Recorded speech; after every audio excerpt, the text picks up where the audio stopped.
Good morning and welcome to the second day of the quarterly Board of Psychology meeting. Because we have a little bit of closed session business to finish relative to an enforcement matter, we're going to go back into closed session. We apologize for you being here at 9 o'clock in the morning. And then we should be going, I would expect it's probably going to take at most 20 to 30 minutes. So I think you'd be safe if you were back in the area about 9:30 if you'd like to continue on. Okay? Thank you very much. We're now going into closed session. Roll call. Oh, we got to call quorum. Never mind. Okay, go ahead, Jason. Thank you. Akwebadu. Here. Bernal. Here. Kasuga. Here. Ooh. Here. Horn. Excuse me. Here. Jones. Present. Phillips. Here. Harbsheets. Here. Tate. Here. Quorum established. Thank you very much. We'll now go back into closed session.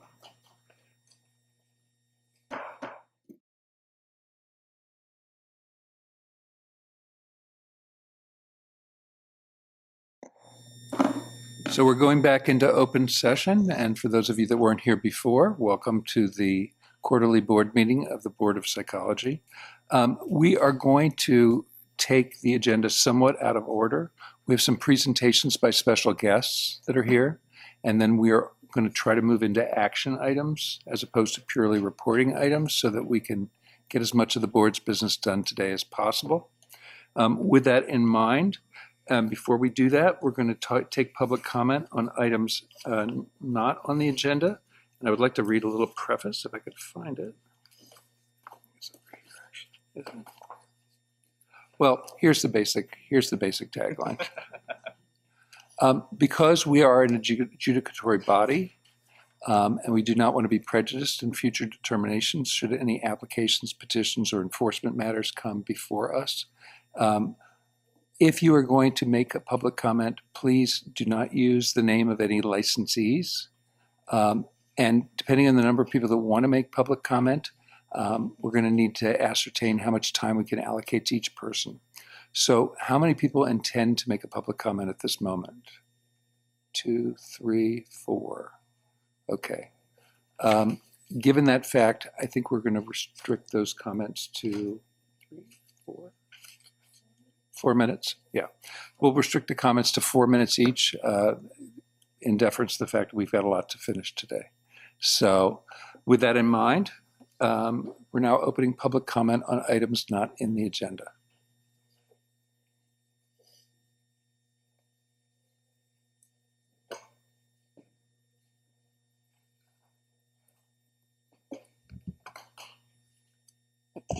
Thank you very much for allowing public comments. I'm Connie Valentine from California Protective Parents Association. I have one note on my drum, and I want to thank you for developing strategies to address this egregious problem in family court of licensed psychologists who are appointed under Evidence Code 730. That's an expert witness. The problem continues. These appointed psychologists continue to make specific custody recommendations, despite the Sanchez ruling stating that experts are supposed to give general information, not specific information. They continue to rely on false labels, such as alienation, to counteract credible child abuse allegations and commit perjury on the stand. There is one psychologist who is about to be brought up on charges by the district attorney for committing perjury on the stand. They continue to run reunification camps to try to force children to love parents who sexually or physically assault them. They continue to gouge unwilling litigants for tens of thousands of dollars, whatever the market will bear. When these outrageous fees are court-ordered, it could be considered extortion. We ask that the Board of Psychology develop an open special investigation with hearings so that the litigants can bring these issues to you directly to see what is being ignored and closed by the enforcement people. It would show the fraudulent and, in some cases, criminal practices that are going on under your watch. Thank you for helping me address it. Thank you very much. Appreciate you coming. Who would like to speak next? 4 people raise their hands. Is there someone that would like to come up and speak?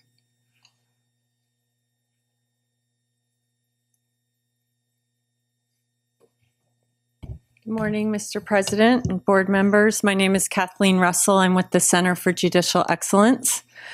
I see you have 2 new members. So I wasn't going to speak during this time because we are here to talk about enforcement, but since you're switching up your agenda, we may not be here when that item is reported on.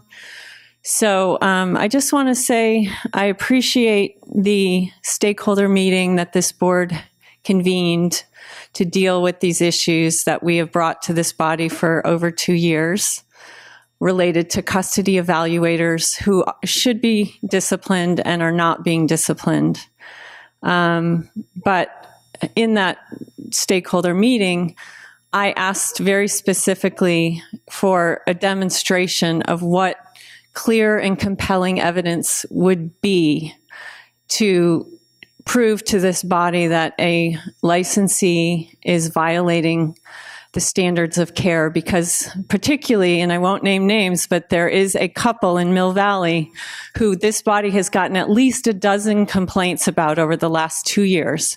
And just a week or 2 ago, yet another rejection saying insufficient evidence to move forward with any sort of discipline. It seems to us that there are certain licensees who are untouchable, who have committed heinous crimes against children, thrown them to the ground, handcuffed them. These are civil rights violations of children, and they're not being dealt with by this body. And I would really, again, ask, and I know at the San Diego meeting in December, there was a discussion that the enforcement committee would be making its report or recommendations at this meeting about what they're planning to do coming out of the stakeholder meeting.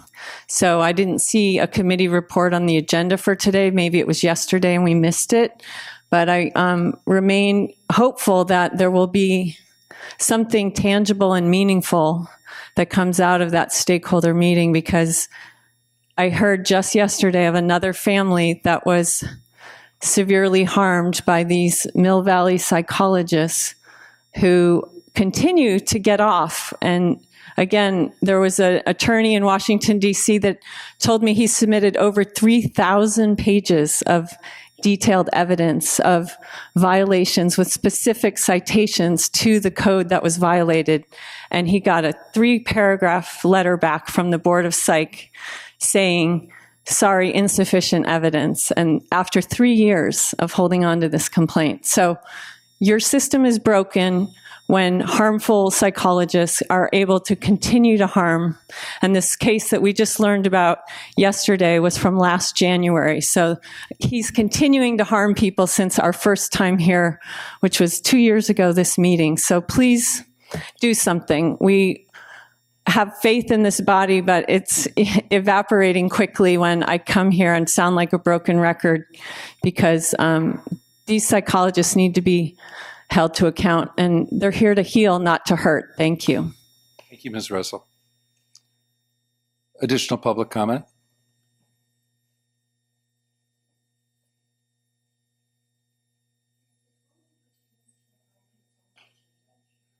You should hold it till we reach it on the agenda. Thank you. Dr. Schaefer, you raised your hand? Okay. So hearing no further public comment, we will now move on to agenda item number 16, which is the budget report.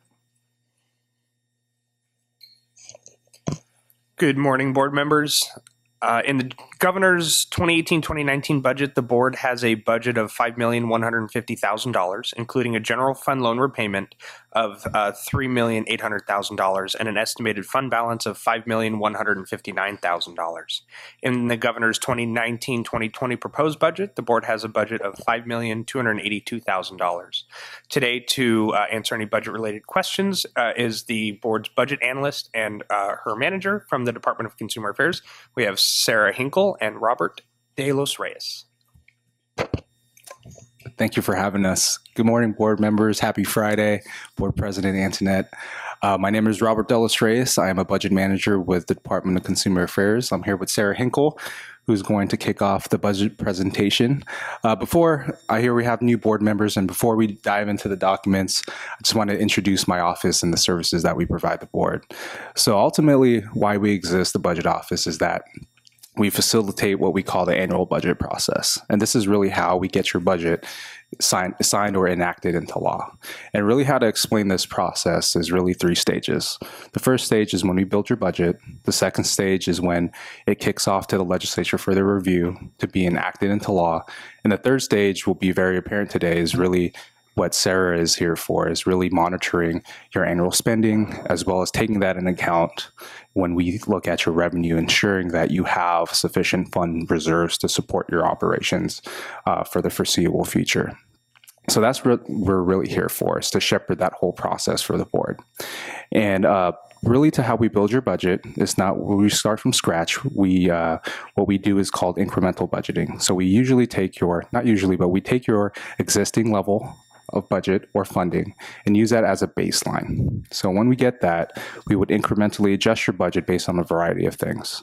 Some of the common things that we do are what we call budget letter adjustments. So the Department of Finance, they're the fiscal governance in California. They send these things called budget letters. That gives us instructions to adjust your budget based on retirement rates increasing, for general salary increases, to ensure that the board's budget is equipped to pay for a lot of those rate adjustments.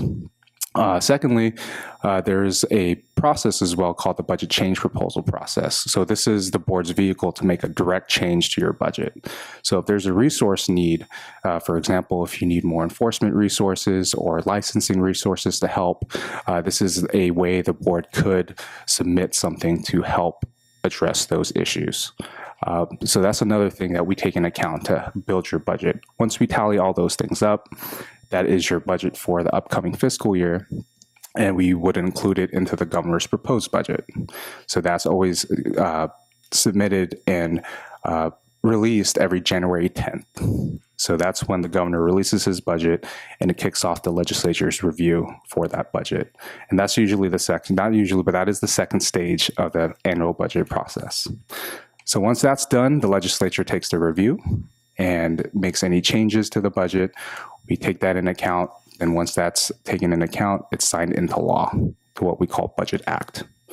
Then once your budget is signed into law, we all have the responsibility to ensure that we spend within those budgetary means. And that's why we're here. We're to give you guys a budget update, to give you an update on what you're spending in this fiscal year, as well as comparing that to when we look at your fund to ensure that you're solvent for the foreseeable future. So with that said, that's just a quick and hopefully short introduction. I'm going to kick it off here to Sarah to go over some of the budget documents we have prepared for you today. Thank you, Robert. So included in your your meeting agenda, we have included 2 documents that we use to monitor your budget. The first one is the fund condition analysis. Just like Robert had mentioned, we don't start from scratch. We use prior year, the ending point of prior year. So if you want to take a look at the fund condition statement, you can almost imagine this like the board's checking account. We have the beginning balance, revenues and transfers, which are monies that are incoming, and then we have expenditures. These are monies outgoing. And we read this document from top to bottom. And as you see, we have our months in reserves are the monies. Basically, if your board all of a sudden stopped receiving any revenue, this is how long it can sustain itself.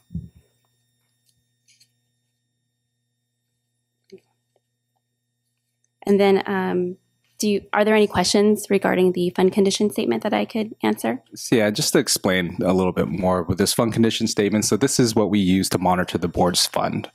And really, as Sarah touched on, top to bottom, so we always start with a beginning balance. And that's the beginning balance that we use as to what rolls over for the last fiscal year. Then we look at that, we take in your revenues and what you spend each year to create an impact, or what we call a fund impact, or as a cash flow against your balance. So when we take that into account, we arrive at a ending fund balance there, which is every fiscal year we take that into account and compare it to what Sarah touched on, to how we keep a pulse on the board's fund called months in reserve. And as Sarah touched on, it's really an event that the board stops collecting revenue. That's how long you have to sustain yourselves before becoming insolvent. And just to give some parameters, there's really no floor in law in terms of what you should upkeep, but there is a ceiling that you should be all aware of 24 months in reserve. So once we start approaching that threshold, we should start engaging the board in discussions to see whether we need to look at fees or what we're spending our money on. The rule of thumb that the budget office upkeeps is really again, there's no law in regards to a floor, but we like to see the fund above 3 months in reserve. When now the fund dips below that threshold, we start engaging talks with Antoinette and staff to ensure that we have plans for the foreseeable future in terms of fee increases, or to what we're spending our money on in terms of how that takes into account to your fund balance. For the benefit of the public and board members that aren't familiar with it, the increases that we're seeing in our fund in these years is reflective of the fact that the loans that were taken by prior administrations are now being repaid? That's correct. So in the middle of the fund condition here, transfers from other funds, you see general fund loan repayments. And those are loans that the general fund received from this program and is now being repaid back to the fund. So it's the governor's directive as of the recent years that he wants to pay off all his liabilities. And we're seeing that come back now. Is the fiscal year a calendar year? It is not. That's a good question. Thank you. So in the budget world, we operate in fiscal years. So that's every July 1st is the beginning of the fiscal year, and June 30th is the end of the fiscal year. And right now we're in fiscal year 2018-19, and we're proposing the budget for fiscal year 2019-20. Hi, good morning. I have a quick question on just a budget item that I saw here. Sure. It's the Investigative Services under enforcement. It looks like we had allocated or used funds in the past and we're at zero now. Right. So currently we are with a memorandum of understanding with the Division of Investigations. So prior to that, and Antoinette, correct me if I'm wrong, we used medical board investigators to handle our investigations. Right now, we're switching the model and we're actually contracted with the Division of Investigations, which is another wing of investigations that we have in the department. And we're under contract with them to handle a lot of our investigative work. And when you see that zero there, if you look right below an IA with DFI Direct, that is what's replacing the prior budget in terms of enforcement. So we're still enforcing cases, so it's just in a different manner, and we're using different investigators. Thank you. Yep.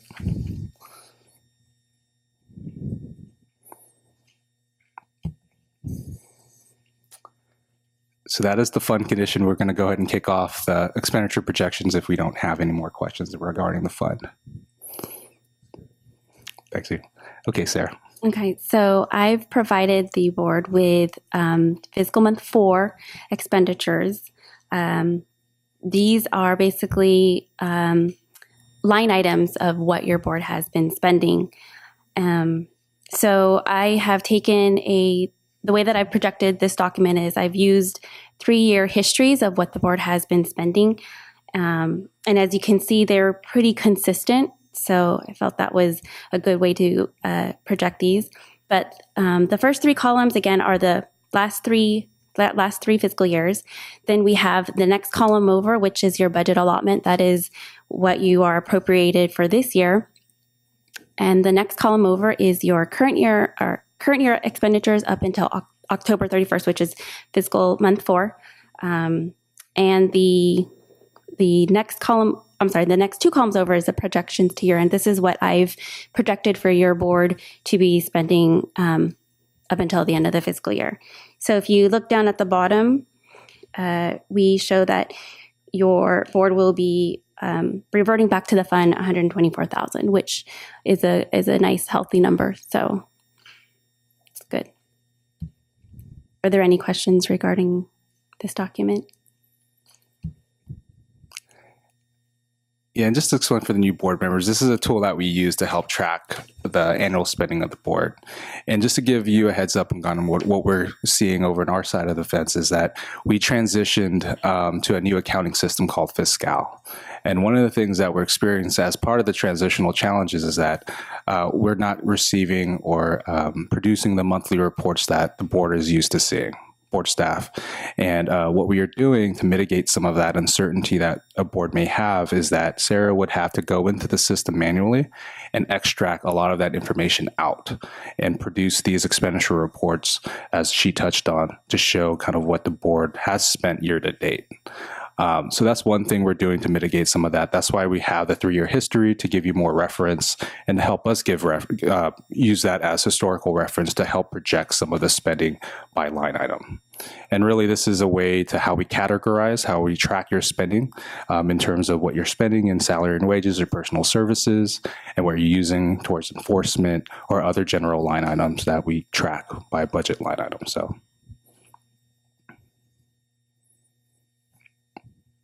So with that said, we can answer any questions you may have in regards to the expenditure projection.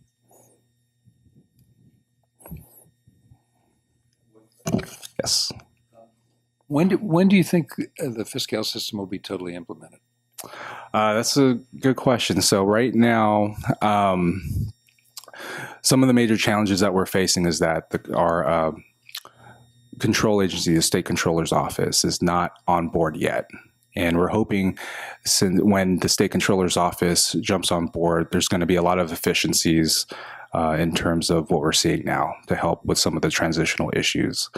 I don't really have an ETA in terms of when, and just to answer your question correctly, to when the whole state's going to be fully on board with the fiscal system? Well, I guess I'm more concerned with, I understand a lot of the data we're getting now is more specific than we need. Sure. In other words, we used to get a line item that would be a bunch Right. of stuff together. Right. We're getting like 40 line items that you'd have to add all together in order to be able to determine what that line item is. So when do you think those kinds of bugs would be worked out? Got it. Being optimistic, I'm hoping in a year or two. One thing that we're proposing as a department, we have a budget change proposal to help with that. And right now it's going through the review process, as I explained, and hopefully leveraging those resources and hoping some automation will come when the state controller's office becomes fully synced in the new accounting system. Then a lot of those bugs should be worked out through that process. So hoping about a year or two that we can get back to normalcy. Yeah.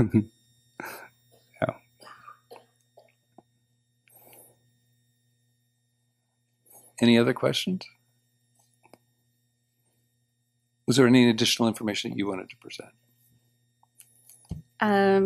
I do want to point out a typo on one of the supplemental documents that was provided. This is on the psychology revenue comparison projected versus actual. So I have in the 2018-19 column, I have projected, I have the actual revenue as 5.5 million, but I wanted to just give you a heads up that this actually we're guesstimating or half of that amount.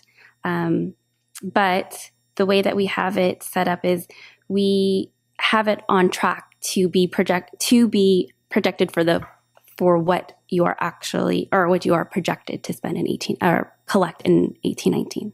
Yeah, this is a typo. It shows double the revenue, but right now as actual revenue, the board hasn't collected 5.5 million yet. We're about halfway there, as if we're half of the fiscal year. But what Sarah's trying to say is that we're slated to collect as what we're projected to, about 4.1 million. So really no concerns there. But we just want to highlight that to the board is that you haven't doubled your revenue yet as of year end. I mean, this year to date. So in other words, we're projecting revenue conservatively, but the actual revenue that we're receiving is substantially in excess of the amount that we projected. It's tracking, I wouldn't say significantly higher, but it's tracking to exceed our projections to date, but nowhere in the realm of 5.5 million. Oh, okay. Yeah. Gotcha. Yeah. Any more questions? Any Thank you. public comment? Oh. Seeing none, we'd like to thank you very much for coming.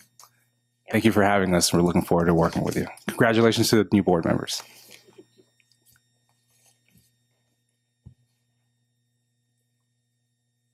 Okay, well, we're going to next go to item number 17 on the agenda. Ms. Kasuga? Or Dr. Kasuga? No, I need to make it. I need to leave. Yes. Okay, Sorry. that's all right. Okay, so Wait. Hold on. She's got to leave. I gotta leave. I've said this before, but I work for the organization that is developing the EPPP 2, and so I need to leave the room and not be part of this discussion. So We'll let you know when we're done. Dr. Horny, I just want to put that you are recusing yourself, and I just want to put that on the record. I thought that's Not just leaving the room. Oh, okay. Thank you.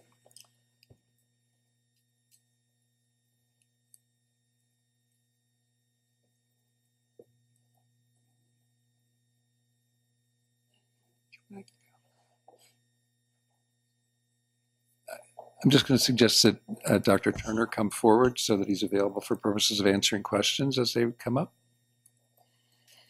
And again, Dr. Kasuga. Thank you. So I just want to give an update with regards to consideration for the implementation of the enhanced EPPP. So from our last board meeting in November, the board agreed to send a letter to ASPPB requesting additional supporting information. First, we wanted to kind of like ascertain if the implementation date, if it's going to be just postponed, or is it going to be mandatory eventually for the two parts. And then we also asked for additional information with regards support for the validity of the test. And we received a response from ASPPB, and it's on attachment. It's one of the attachments. And it's a hand carry item. Oh, is that this one? No. Oh. I'll be Savannah. You like to bow.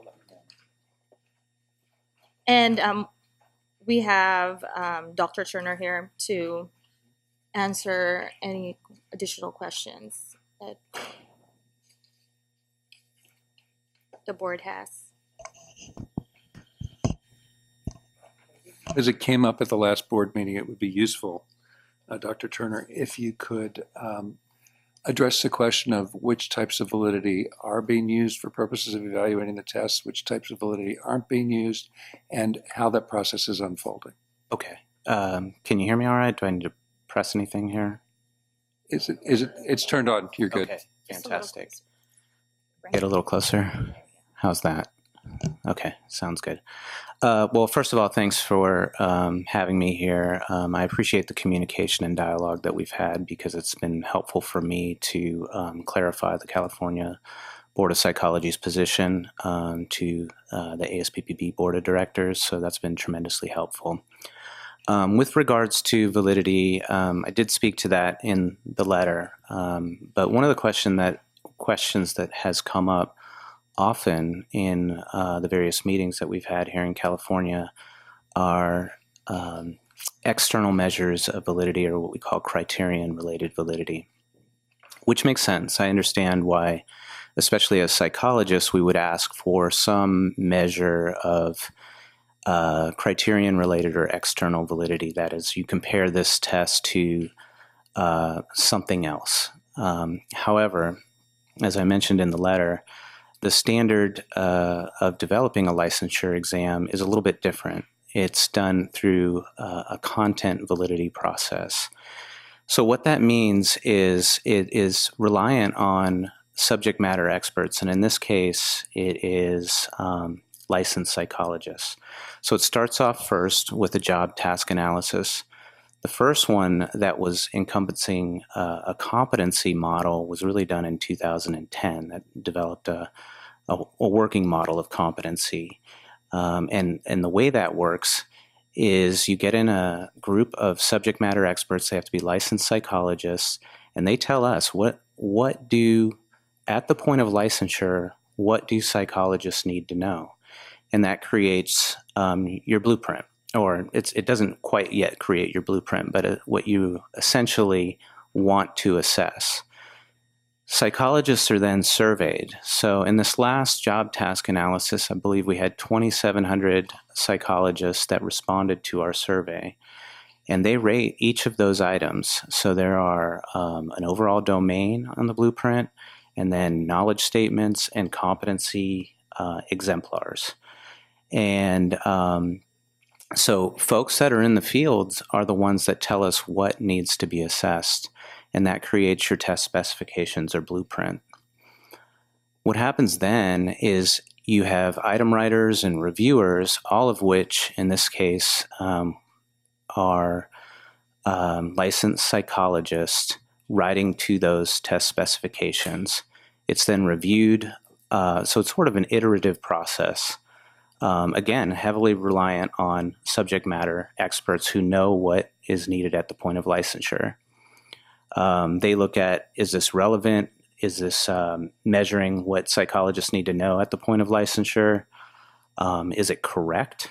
Are all the answers that are not correct, are they truly incorrect?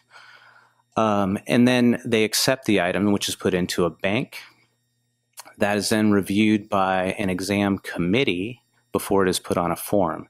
So again, we have experts in each of the domains that review it. Once it's put on a form, it's then tested in the field, and each of those items is then psychometrically tested to see if it performs well in a variety of areas. So you look at, is the item too easy? Is the item too hard? Does it discriminate high test takers from low test takers? So in a nutshell, that gives us evidence that each item has some validity. And then it's an ongoing process of psychometrically looking at items as we test it. So the problem with having an external measure is it's very difficult to come up with a criterion that works to compare it to. So if you use supervisor ratings, as we've talked about in the past, those are known to be notoriously unreliable. So comparing the test to something that's unreliable is difficult to do. And I referenced in the letter that this issue has come up for decades. And in all of the standards for licensure testing, this is the way that it's done. It's through a very rigorous content validity process, as opposed to trying to come up with an exterior criteria for which to measure it. So I hope that clarifies. It's a very thorough process, but we are not at this point basing the development of the measure on an external measure. It's really, this was developed to fill a need in psychology and really to be a tool for licensure boards. The critique of the EPPP as it is now is that it's often been said that it's not a measure of what I do on a day-to-day basis, but it is a very good measure of the global foundational knowledge from graduate school, which is really why we're proposing that the EPPP Part 1 be taken after all the training or academic training has been taken, because that's when you have the most global foundational knowledge, and then the skills piece at the point of licensure. So I hope that clarified a little. I think this is more of a comment. I have two things, but this is more of a comment more than anything else that I hope Dr. Turner you could bring back. One of the things I noticed in the letter, which we really appreciate, is the recognition that our regulatory process in California takes longer. And so one of the things you mentioned here in the letter is a reasonable notice of any changes in requirements. And I think just to put that in perspective, not going to ask you what is reasonable. I think more importantly, knowing that it will take us 2 to 3 years for a regulatory package, for us, I think an expectation of reasonableness would be to give us that leeway. And so just would love to convey that in that sense. Can I just jump in for 1 second? Sure. Actually, the window period is now 3+ years. For getting through, the window now for regulatory packages is 3+ years based on the current review process. So it can take 3 years. In the worst case scenario, sometimes they're taking 6 years to get through. So I just want to make you aware of that, and that it does make for a very difficult situation when we're kind of uncertain as to what's going on. Okay, and I appreciate that, and I will certainly take that back to the ASPPB board because that's an awful long time. Okay. But I just wanted to flag that, just given that, because we really appreciate how communicative that the board has been, the ASPB board has been responsive to this board in relation to the questions we've had, and being really sensitive to the fact that we take things a little bit longer here for a lot of different reasons. And so just making sure that we're aware, to the extent which there will be a time certain, the sooner we hear that, the better. So that we can go through our deliberative process. The second is a question, I think, more for staff, and that is, if I recall correctly, at the Berkeley board meeting last August, we had put forth a regulatory package to take into consideration some of the feedback we heard from the EPPP task force, which was related to allowing folks to take the part 1 early, even if they're not a part of, not attending an APA accredited school, because in California we recognize regionally accredited schools, and other, I think, flow processes, I think, is a way to describe it. So I'm unclear then, given where potentially this is going and some of the feedback we've heard, what would we need to do, if anything, related to that motion that was made in August of last year?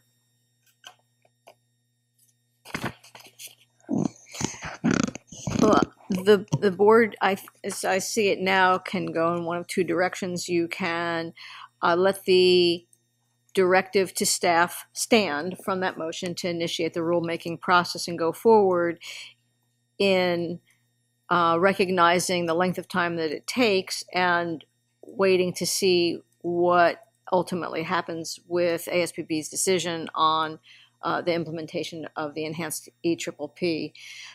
The other option would be to say, we will wait to see what ASPB decides and reconsider that motion now and determine whether or not you want to change the directive to staff to initiate the rulemaking process.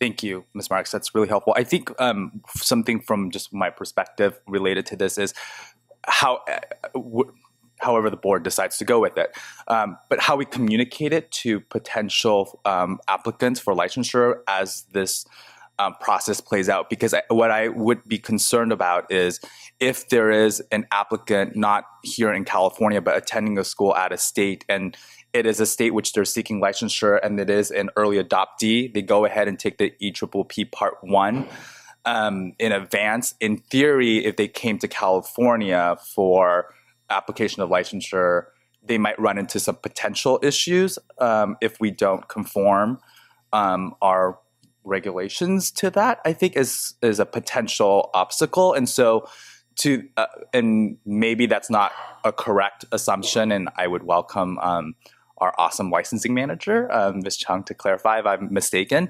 But I think how we communicate that would be really important, which is that if you are seeking licensure in an early adoption state, you may or may not run into an issue here in California. But I think I would defer to staff on what that would look like, if there are comments.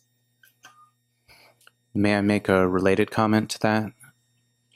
That would be helpful for me as well to communicate to candidates, specifically if there's an early adopting jurisdiction that allows the EPPP Part 1 to be taken early. If that were not to be accepted in California, we would want to be able to relay that these are the jurisdictions that are not going to accept it. Now, there is something that's going on right now under the current model of the EPPP. There's several states that have a supervised practice license that candidates are eligible to take the exam at the master's level. So we know that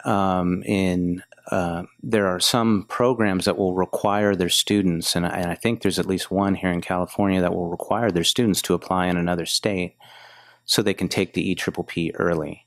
Then they submit that to whatever licensing board that they're going to submit it to. To my knowledge, I don't know if it's not being accepted in any of the jurisdictions. I haven't heard anything, but I don't know if moving forward that's going to be a problem. And if it is, then we would like to list that on our website to let people know if you're applying in California, don't take it early. Just to quickly address that, I believe that the board's regulations address the process by which an applicant applies in California to take the EPPP and then eventually for licensure, but does not address the taking of the EPPP by an applicant who comes from another state. I don't see a prohibition against accepting the results of the EPPP from an applicant who has taken it when he or she has applied in another state. Okay. And I think that's generally what we've done in the past is if you've applied in another state, you just get a score transfer from ASPPB and we accept that. So it wouldn't be the other way around where if you lived here and you wanted to apply through us, you wouldn't get that process through us. But if you were applying in another state, we would accept the score transfer. Okay.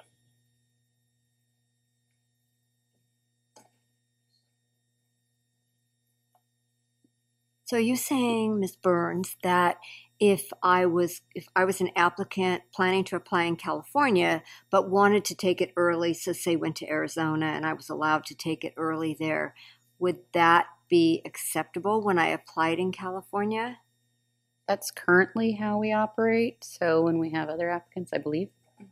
So right now, because we per our regulations, if you're an out-of-state applicant, if you have taken the EPPP and then we just request the EPPP score transfer, and then we go with the recommended passing score, and if you meet the criteria, and of course there are other criteria in consideration of like the length of licensure, whether you have license or not, for the applicant criteria. But if an applicant had taken EPPP somewhere and then they deemed to pass per the recommended passing score, and then we will be accepting that.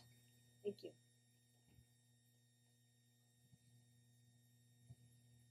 Mr. President, were you saying something? No, were you going to say something? Yeah, I guess to kind of clarify what Mr. Fu was talking about with the chair's deference, is that we passed a motion that said that we were going to proceed with a regulation package, but we were going to ask for some questions to be answered from ASPPB.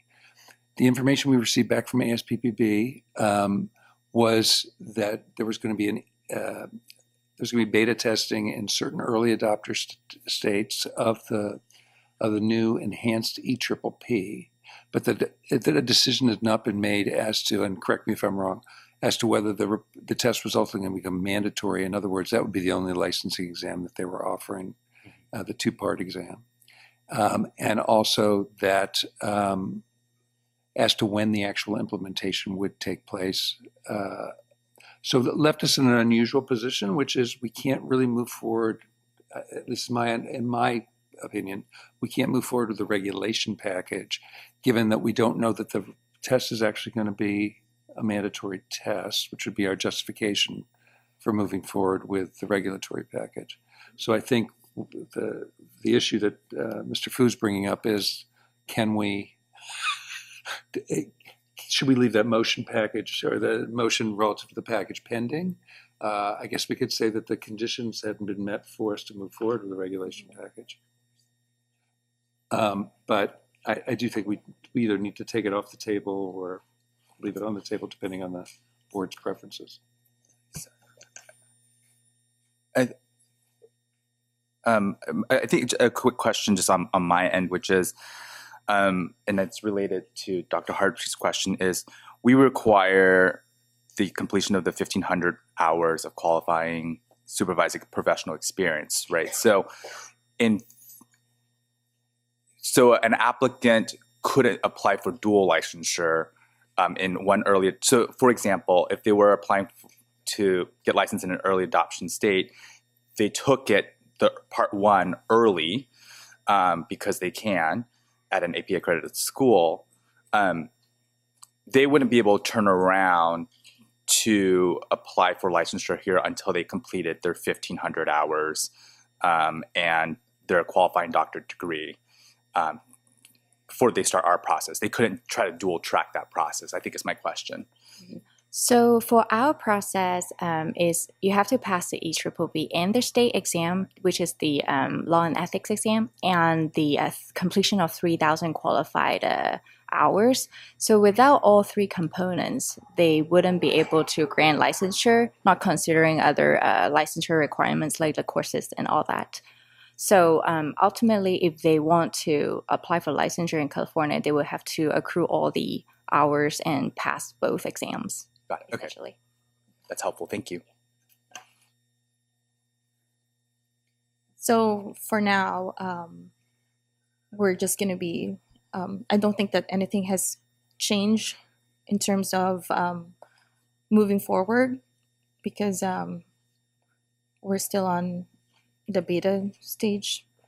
But I just wanted to ask Dr. Turner, and since you're here, I asked this before during the EAAP too, but for the purpose of the board, when you talked about content validity and subject matter experts, you mentioned before that you have been accounting for some cultural factors from like subject matter experts. Can you talk a little bit about that? How you're trying to make the test more culturally appropriate for a more diverse, like right, absolutely. licensee? Yeah. So with this exam, we made a conscious effort to try and recruit writers of various backgrounds, and that goes across all areas in terms of ethnicity and geography. But we talk about bias in the item writing process, and actually at this next meeting, we're having a implicit bias training for our writers, just to add that to the training.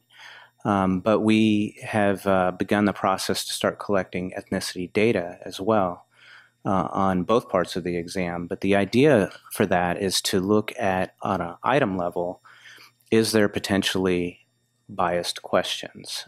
So we run a statistical analysis, it's called a differential item functioning, across various groups, and it assumes that we can get enough of a large enough sample size of each group, and it's a flagging procedure. It's just a potentially differential functioning depending on what group we're looking at, and then we will have content experts that look at it, the cultural competence experts that look at that item and determine if there is a potential bias. And so that's something that's an industry standard in trying to reduce bias in exams like this.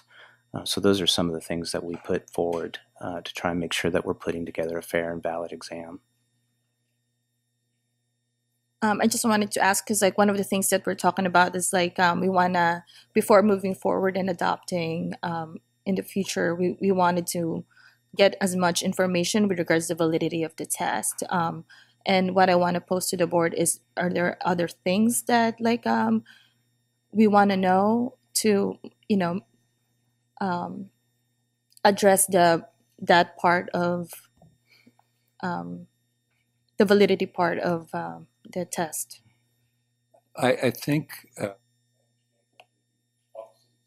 Services has asked for beta testing information as the test is rolled out in order for them to determine if we were to adopt the test, whether it be the appropriate test to adopt. So I think there'll be more additional data coming to us after the early adoption by some states, if I understand correctly.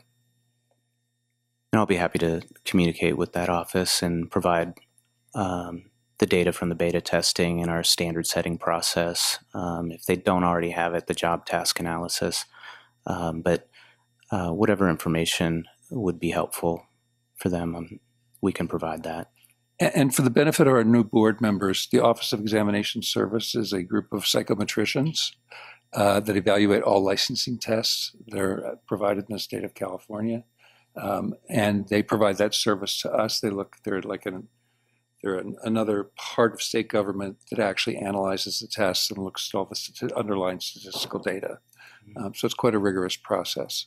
And they also help us develop tests. So they helped us develop the law and ethics examination we use, the CPSE, CSPE, no, CPSE.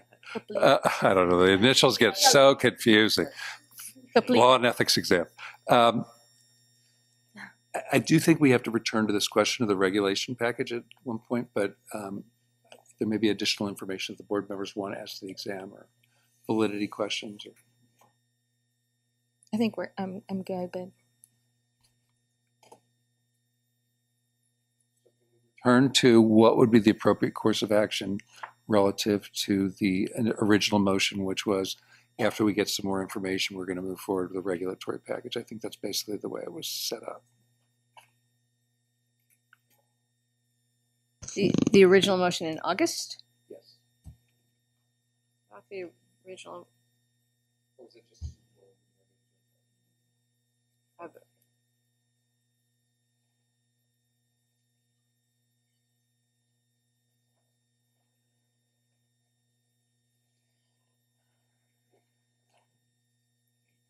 Yeah, the motion from August was to adopt the recommended language for noticing and set for hearing, option 3, without adopting the use of the EPPP Part 2. That was the motion from August.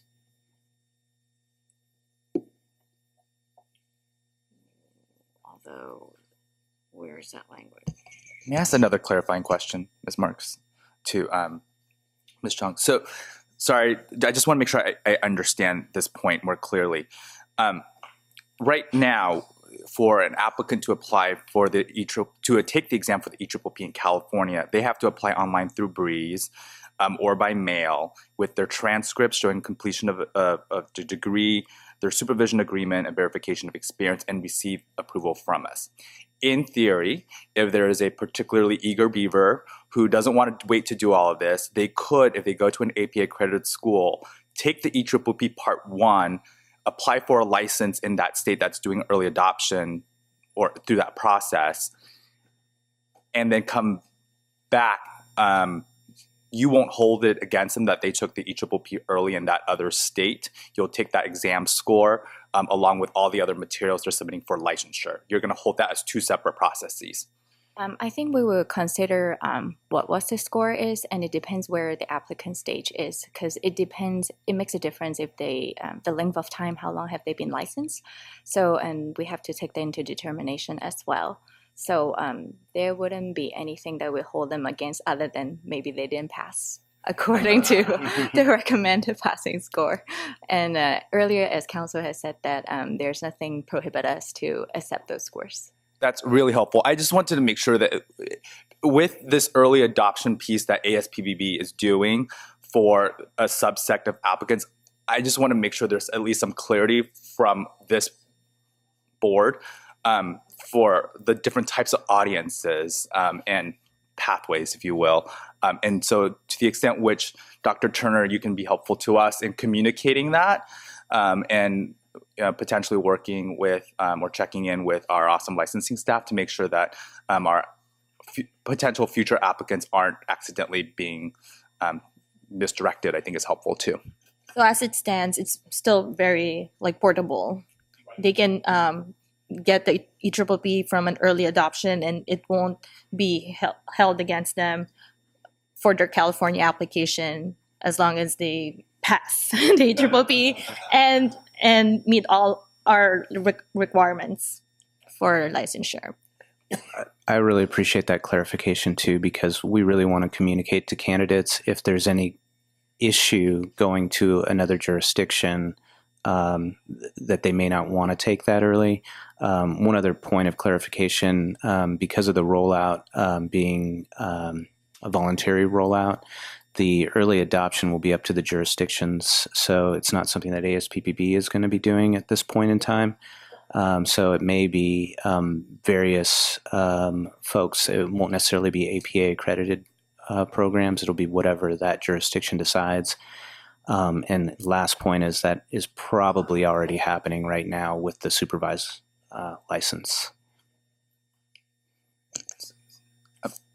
So my understanding then is the regulatory package we put forward in in August would have allowed in California some early test takers without adoption of EPPP Part 2. And one of the things I recall from the conversations of our task force meetings was that there were a lot of concerns from our training programs to allow that early test taking in California to happen. So that was my impression of that conversation. And so if we were to reflect those comments, we would then, in theory, pull back that regulatory package so that we would keep things as they are. And that means that students in California wouldn't, well, I guess that's still a California licensure issue. I'm at a loss. I think I'm looking for guidance of do we need to pull it back or? Well, what I hear going on are there are two separate policy considerations with the enhanced EPPP. One is whether or not they can be taken earlier than is now allowed in California, and the second is whether or not the enhanced test would be the required exam in California. Right now, what I believe the board did in August was to approve language for noticing, which does both, allow applicants in California to take it earlier than is now currently allowed, and says the exam consists of these two parts. So you have both of them going on. However, the board did that without saying it wanted to adopt the enhanced EPPP. Is that correct? Right. So the board at this point could say, we're not so much in favor of taking the test earlier than is currently allowed, nor are we necessarily in favor of saying we are going to designate the exam as being the enhanced EPPP unless and until ASPPB says it's mandatory. So in looking at the rulemaking package, you have those two things going on. You could, as I said earlier, say the process in California is fairly lengthy. We can start down the road and see what happens. You can pull back the rulemaking at any point. Even after the language is adopted, you could decide to pull it from OAL before it's approved. You could also look at the language and say, we're not necessarily opposed to the early taking of the test, but we're not on board yet with designating the required exam in California to be both parts of the EPPP. So you could amend the language that you want for noticing, or you could leave it as is, go forward with the idea that you'll see what happens, or pull it back and say, we weren't that wild about taking the test early to begin with, nor are we that wild about designating the required exam in California to be both parts of the EPPP, the enhanced EPPP. So we're going to just redirect staff now to not go forward with the rulemaking. That would require somebody making a motion to reconsider their August motion and then redeciding depending on whether or not that passes, redeciding the motion from August. So I hope that's not too confusing. I hope I've stated accurately where the board policy decision-making was in August. So I think from my perspective, hearing that earlier comments that it's now more than 3 years to get through the entire process and we could pull it back at any time, then I think based on my line of questioning, I'm fine with it continuing as is. And as long as staff is keeping us updated on where the package is in the regulatory process, and we're in constant communication with ASPPB so that we're not accidentally trying to respond to something in the moment when we don't have everything all before us. But that's just my personal, and if staff has a problem with that suggestion and feels differently, then I'm open to be persuaded. I just want to clear one other thing that has been discussed. Again, even if the reg package were pulled back and your existing regulations remain in place, I don't see that being a prohibition against accepting the EPPP score from someone who's taken it where they've applied in another state and have taken it earlier than would otherwise be allowed in California. I guess my concern, Ms. Marks, and maybe I should address this to you, is how do we put through a regulatory package saying we might adopt the test at a later time if ASPPB makes it mandatory? I don't understand how the package would work, because what's our justification for the package? In other words, we're not sure we're going to adopt it. We're not sure ASPPB is going to make it mandatory. So we're going to send through a regulatory package as kind of a what if? How I understand it is the board would say whether or not ASPPB makes it mandatory, assuming that the enhanced EPPP is available to states, whether or not it's mandatory, this board would be adopting it as mandatory in California. That's the way it would be written. I guess in light of that answer, I feel like it's premature for us to say that we're adopting that test. In other words, what we did was we were trying to make the regulatory process move forward based on further information from ASPPB. Mm-hmm. The information we got back from ASPPB, while responsive to what we requested, didn't really tell us whether they were going to adopt the test as a mandatory test. I don't think we're going to make a major change for our licensees without it probably becoming a mandatory test. So my own sentiment is I think we should pull the package, because even though it may take us a very long time, we'll have to work with ASPPB to try to bridge that gap. I agree. I think that's without anything right now, I think it's still premature to have a regulatory package going. Timing question. When do you anticipate that we might know whether or not it will be adopted by ASPPB as a mandatory test? So the board has stated that they will make a formal decision after the early adoption phase, which is 2022. They have indicated that they would perhaps have a decision in the middle of that phase. So I wish I had a better answer than that, especially given the parameters that you're working with. So the best that I can tell you is as soon as I have a firm answer, I will certainly communicate that to this board. So just speaking on behalf of staff really fast, you have already put in quite a bit of work. So the part of drafting the language and what the board considers okay policy-wise is already in option 3. So at least some of that first 6 months of drafting and reviewing and coming to the board work is already taken in. So understanding that there might be changes or you might change something about the exam and we might need to take a fresh look at it in 2022, you would have at least had the groundwork laid, and at this point would be a quick revision and then on to the actual DCA process of creating the ISOR or initial statement of reasons. I'm sorry, acronym city, right? The initial statement of reasons and the actual package, therefore at least reducing some of that workload. And some of that time.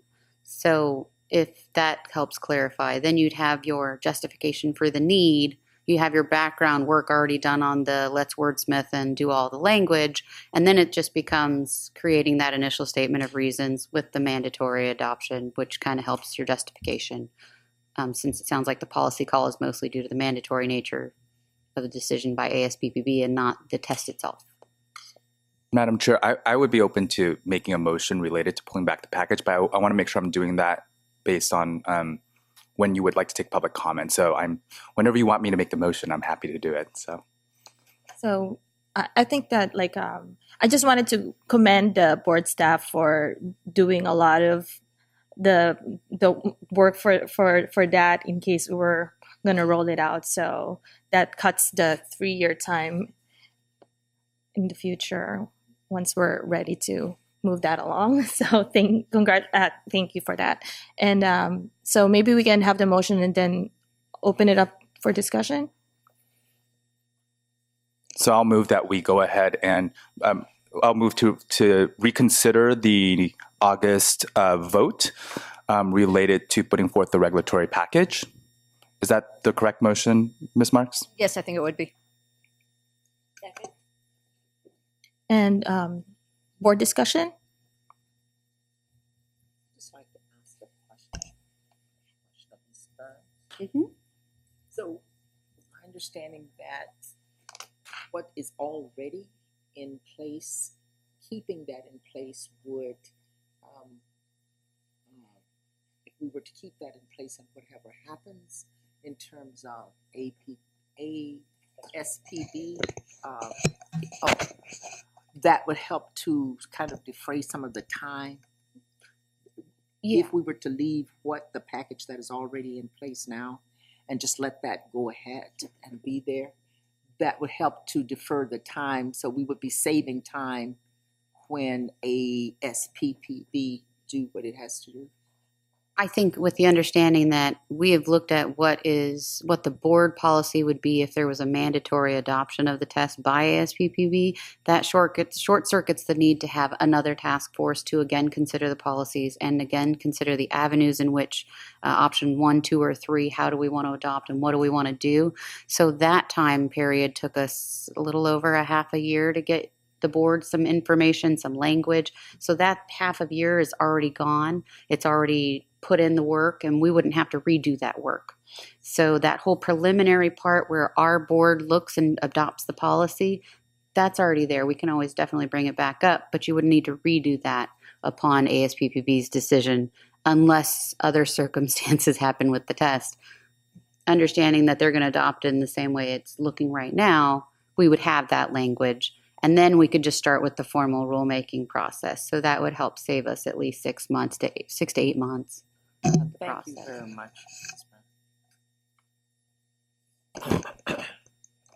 Any other board comments? Seeing as there's none, I would like to open it to public comments. Dr. So this is just public comment on the motion to reconsider, right? Yes.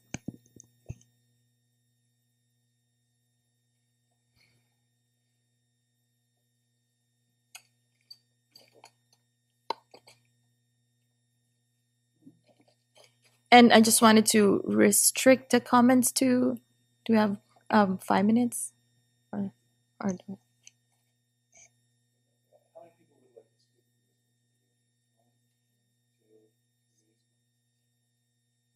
4 minutes. Thank you. Dr. Phillips, I don't want to predict the way this motion goes, but if it were to pass, then there would be a subsequent motion following, correct? So just to keep straight where the public comments will be appropriate. So this is really just... This is just on the motion for reconsideration. And then if it were to be passed by the board, then there would be potentially a subsequent motion with respect to what to do about the motion from August. I think what Ms. Marks is signaling is all we're doing is something procedural right now. It's not substantive, but we will be getting to the substantive comments in the next go round on the next motion we make, which will come immediately after this one. Okay. So no public comment right now. So can we?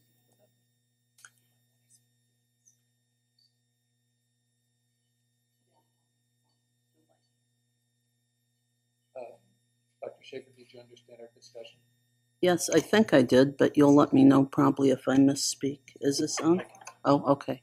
Okay. I support what I think you said first, Dr. Phillips, to perhaps not proceed with the motion, or not to proceed with pushing the package forward. I understand that the work that the office has done on this and how it may save some time.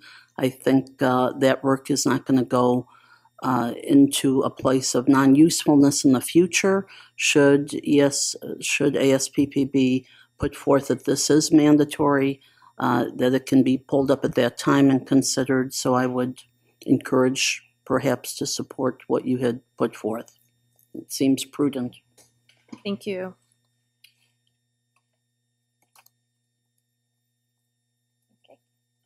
Kwebadu? Oh, I'm sorry. Can we restate the motion? It's a reconsideration of the August vote related to putting forth the regulatory package, which covered two items. One, to allow early test taking, and two, related to the two-part exam. And it's a procedural vote before another motion has to happen to actually do that pulling back.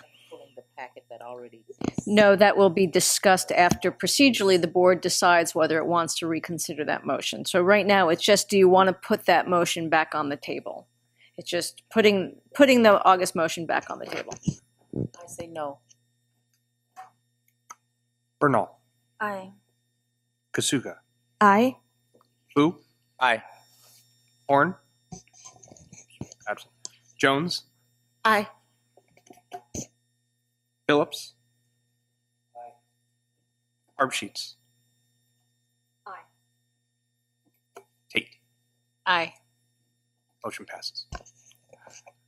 Madam Chair, I would like to move that we pull the regulatory package that was put forward in August, which contained the decision, which contained the policy related to early test taking for the EPPP Part 1, and as well as the designation that the EPPP was a two-part exam.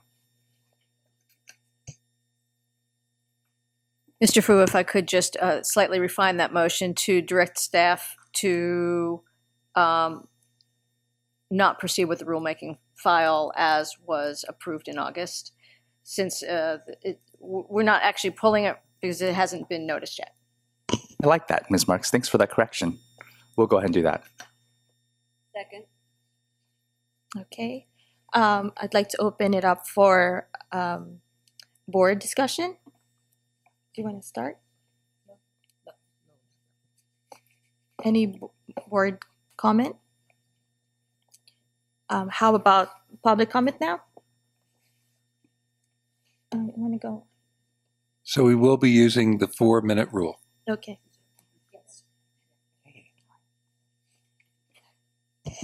We're all struggling to keep up out here. Okay. I'm Dr. Jo Linder-Crow with the California Psychological Association. I want to ask a very simple clarifying question, if I could. If you direct the staff not to proceed with the regulatory package, I think it would be very helpful to the public to know whether that is going to provide a clear answer to this question. Is the California Board of Psychology and is California going to be an early adopter of the EPPP2? So if you do not proceed with the regulatory package, does that then mean that you're saying that California is not going to be an early adopter?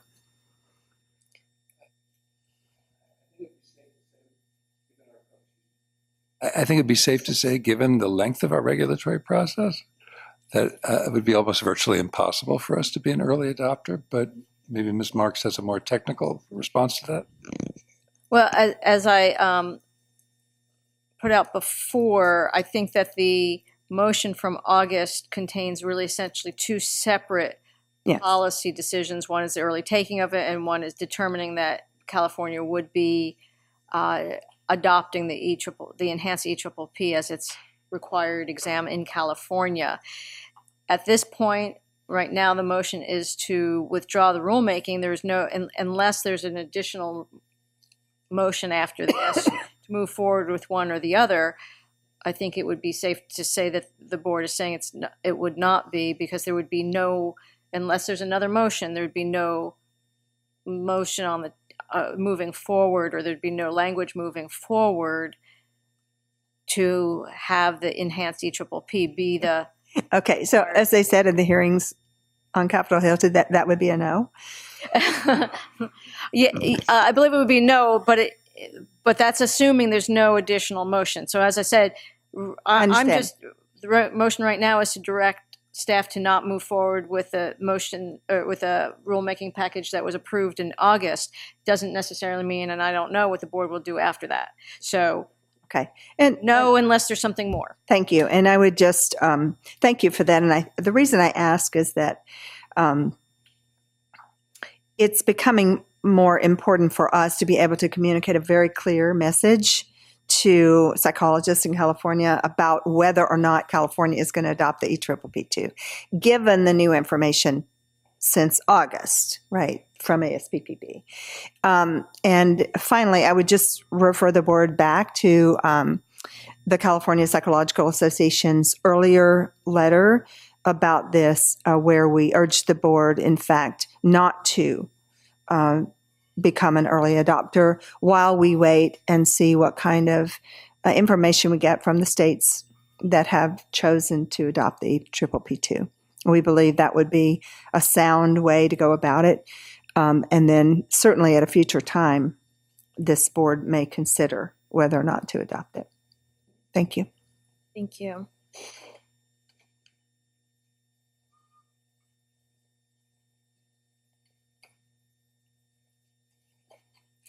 Good morning. Is this on? It's on. Okay. Good morning. I'm Cindy Yee Bradbury. I was a member of the EPPP task force, but I'm here in my capacity as the director of clinical training from UCLA, and also representing my counterparts from UC Berkeley and the joint program in San Diego. And so I want to start by saying how incredibly grateful we are to the board for all that you've done to get us here to this point, and also for what you all just concluded or are in the process of concluding. And we're also very encouraged and relieved that ASPPB has slowed down, is engaging in an open dialogue with stakeholders, and is willing to even consider the possibility of offering the EPPP1 as a standalone exam. As I mentioned in the November meeting in San Diego, UC faculty have been working with CUDCUP, which is the National Organization of University Directors of Clinical Psychology Programs, and represents 174 PhD programs, to discuss our concerns with ASPPB and offer potential solutions. At the CUDCUP meeting in January, there was an extended panel discussion with representatives from ASPPB in discussing whether practice skills can be assessed with a computerized exam. And a member of ASPPB did indicate that it's more likely the EPPP2 is testing applied knowledge than skills. And many of us agree with this perspective and believe that much like skills, applied knowledge is a critical component of competence to practice psychology. Where we continue to diverge from ASPPB is whether two separate tests are necessary. As we all know, there are limitations inherent to the EPPP1. So as I noted in November, CUDCUP would very much like to potentially work with ASPPB to cross-taper the EPPP1 with the EPPP2 to yield a single and more viable enhanced exam. Such a test would not place unnecessary time and financial burdens on trainees. It facilitate bringing much-needed services to the public. It would not disrupt the sequence of graduate training, and it could be validated against external criteria. It would also address the high convergence between the two exams, with 95% who passed the EPPP1 passing the EPPP2.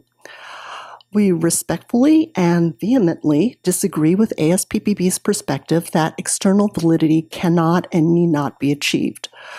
We would certainly never allow tests of unknown validity to be used for medical care, in psychoeducational testing, neuropsychological evaluations. So it's unconscionable that we would ever do so when striving to address the mental health needs of California's citizens. It's simply not good science or policy to put in place a test without a sense of who might pass or fail the test, or whether failure relates to any meaningful indices or outcomes. Such knowledge is fundamental to protecting the interests of California consumers and stakeholders at all levels. And as clinical psychologists, we have in our ranks the expertise to develop valid and reliable tests. And it's regrettable that EPPP2 development proceeded without fully exploiting this expertise.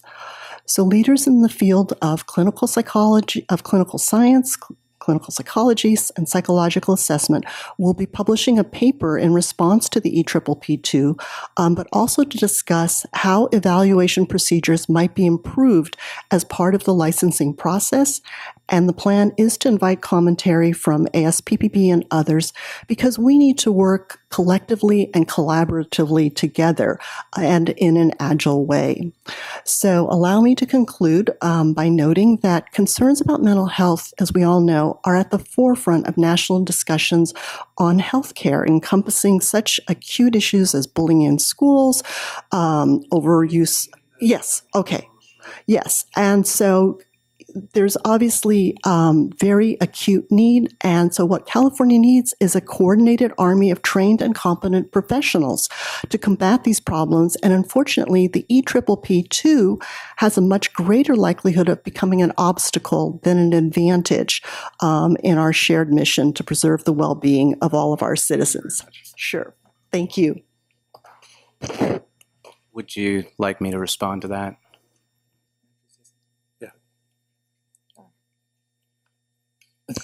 A quick question. I know, Dr. Phillips, in your president's message in this past journal, you talked a little bit, newsletter, you talked a little bit about the EPPP part 2. And I was wondering, given Dr. Jolinda Crow's comments, if Dr. Kasuga would be potentially open to writing an article in this newsletter about just an update on what we're doing today. And I'm happy to be a behind-the-scenes co-pilot as well in terms of being support on that. But I think it might be, I know we're always looking for content for our newsletter, and just given that there was a need to clarify where we are, I think an article about how California isn't going to be an early adopter penned by Dr. Kasuga, because she led the committee, might be appropriate.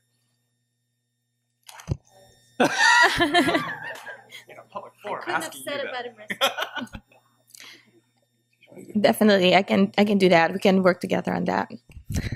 I'm volunteering you as part of it. Did you want to give it? Quickly. Sure. Well, first I wanted to say that I've provided references from the Burris Institute, APA, AERA, and all of those are references including standards on testing. And it's clear to me that, and it should be clear at this point, that the standard for development on an exam is a content validity process. There is not a licensure exam that exists that's built in a different way. And to the best of my knowledge, there's not many external studies that have even been attempted because of the difficulties in doing it. With regards to CUDCUB and their assistance, several of our SMEs are CUDCUB members. We have hundreds of psychologists that have touched this test. So I can assure you, and I'll be brief, that ASPPB is competent to build this exam. And I understand that it appears that the board's going to hold off on their decision, and I understand that, and we can readdress these issues at a later date, depending on what the board decides. But I wanted to assure you that we clearly are competent at building exams, and there clearly is a need for a skills exam. Thank you. Public comment?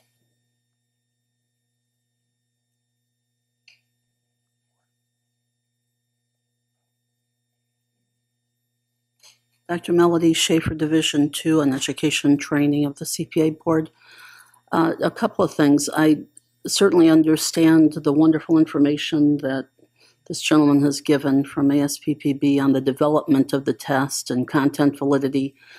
I think there's a different issue that's being spoken to, which is the quality of an exam, just as the EPPP 1 was developed, does not necessarily correlate with outcome of certain types. And what I mean by this is with the intent of the EPPP 2, which was presented at a board meeting in Berkeley last year, I think it was last year or the year before, the purpose of it is to protect the consumer and to ensure through that protection that the individual taking the exam is adept or excellent in their ability to provide service.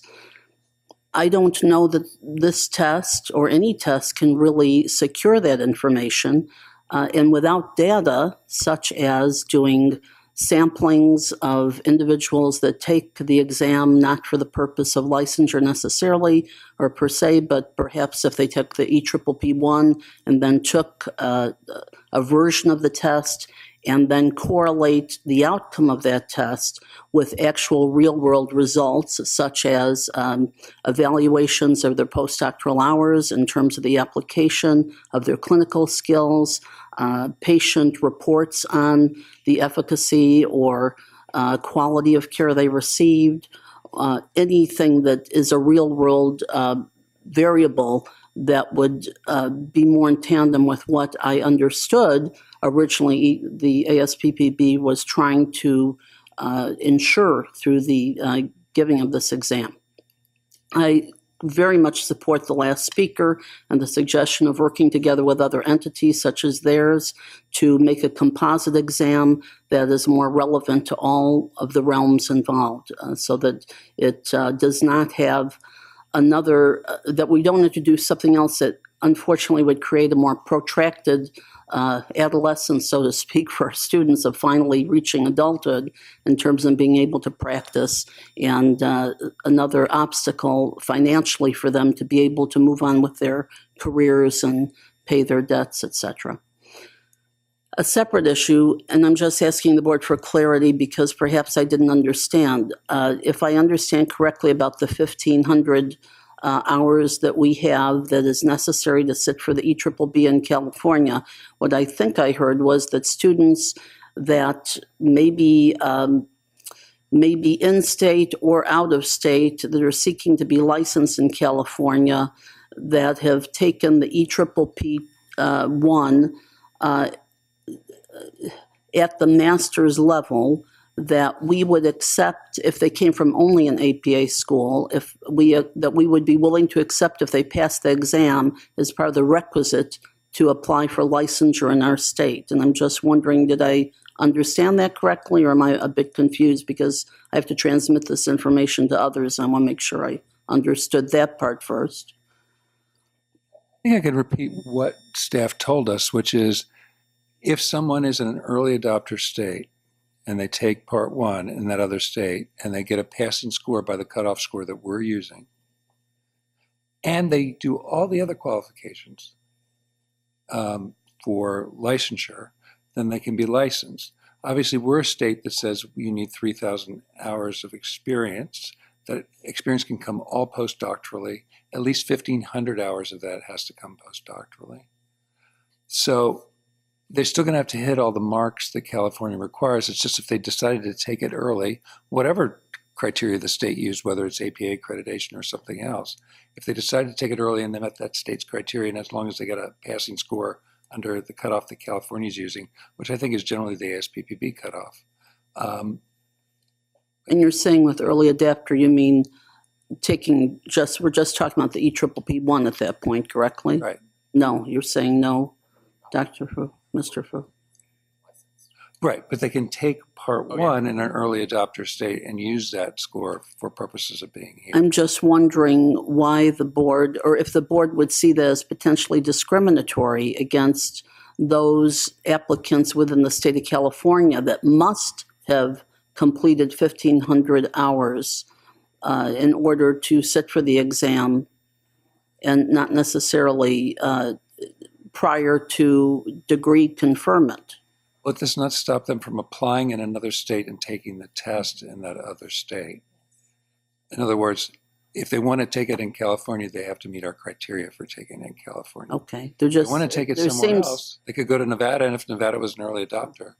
It just seems if we believe that our criteria are stringent and of a certain rigor, that one would think that we would not want to weaken or change that in any way for students who are coming outside of state. And it seems like there's an inequity in it that perhaps I don't understand. So in other words, if I'm in state, I have to have completed 1,500 hours of pre-doctoral training and have my degree conferred before sitting for the EPPP 1 in our state, correct on that part? Oh, Dr. Schaefer, are you asking about, say, today, if I take that exam at the master's level in a state that allows me to take the EPPP 1 there, can I bring that score to California now? Is that the question you're No, I have that the answer would be yes. Okay. However, if we do not allow our own constituents in our state to take that exam at that early point in their academic career, then there is an inherent inequity, so to speak, of how our students are held to a certain level versus students from out of state being held to a certain level. Yes, we understand that either way they would have to pass the EPPP 1, correct? But why would we not let our constituents in state actually have that same capability of taking the EPPP 1 at a master's juncture and prior to conferment of degree and completion of 1,500 hours of predoctoral training?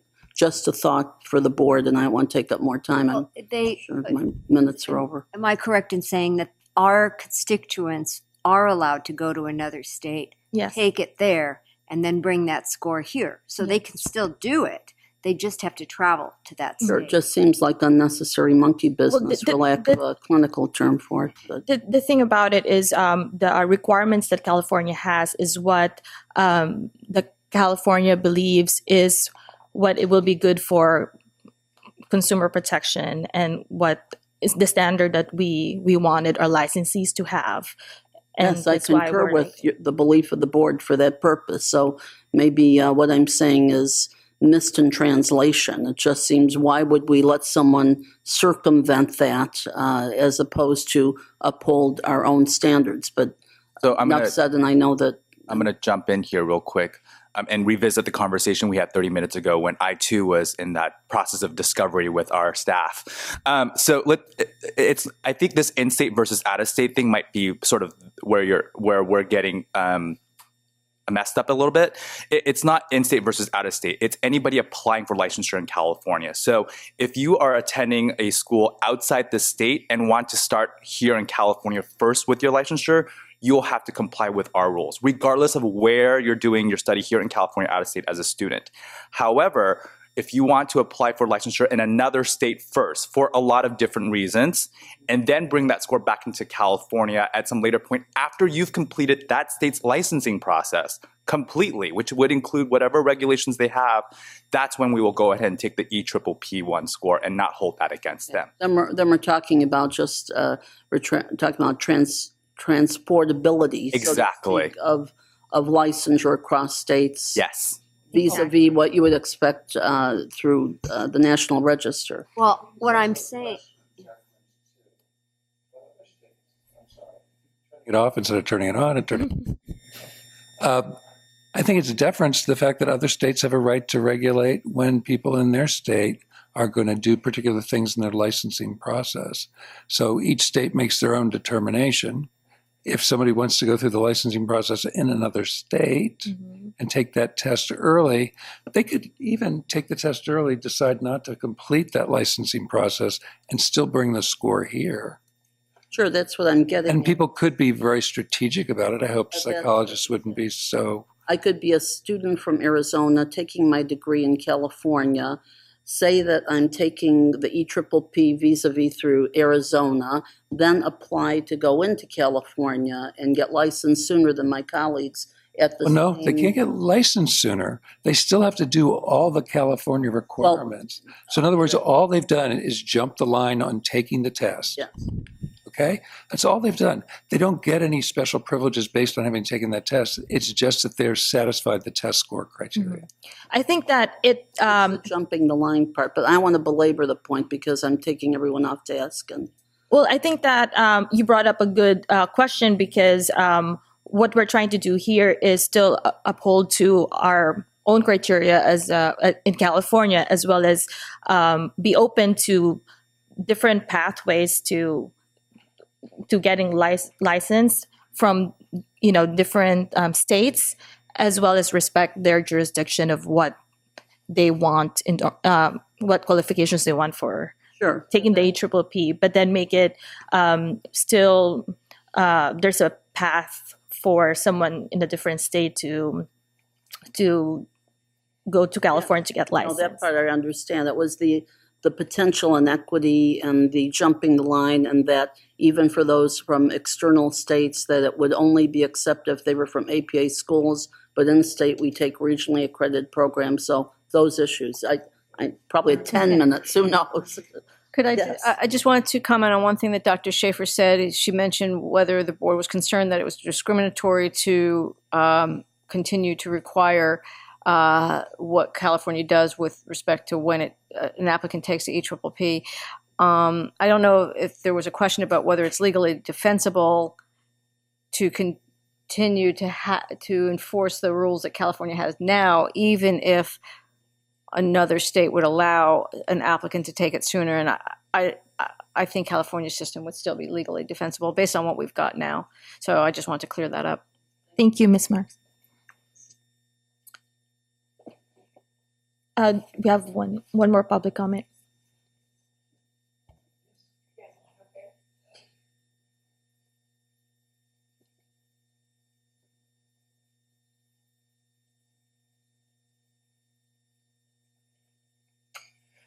Marilyn Imos of the California Department of Corrections and Rehabilitation.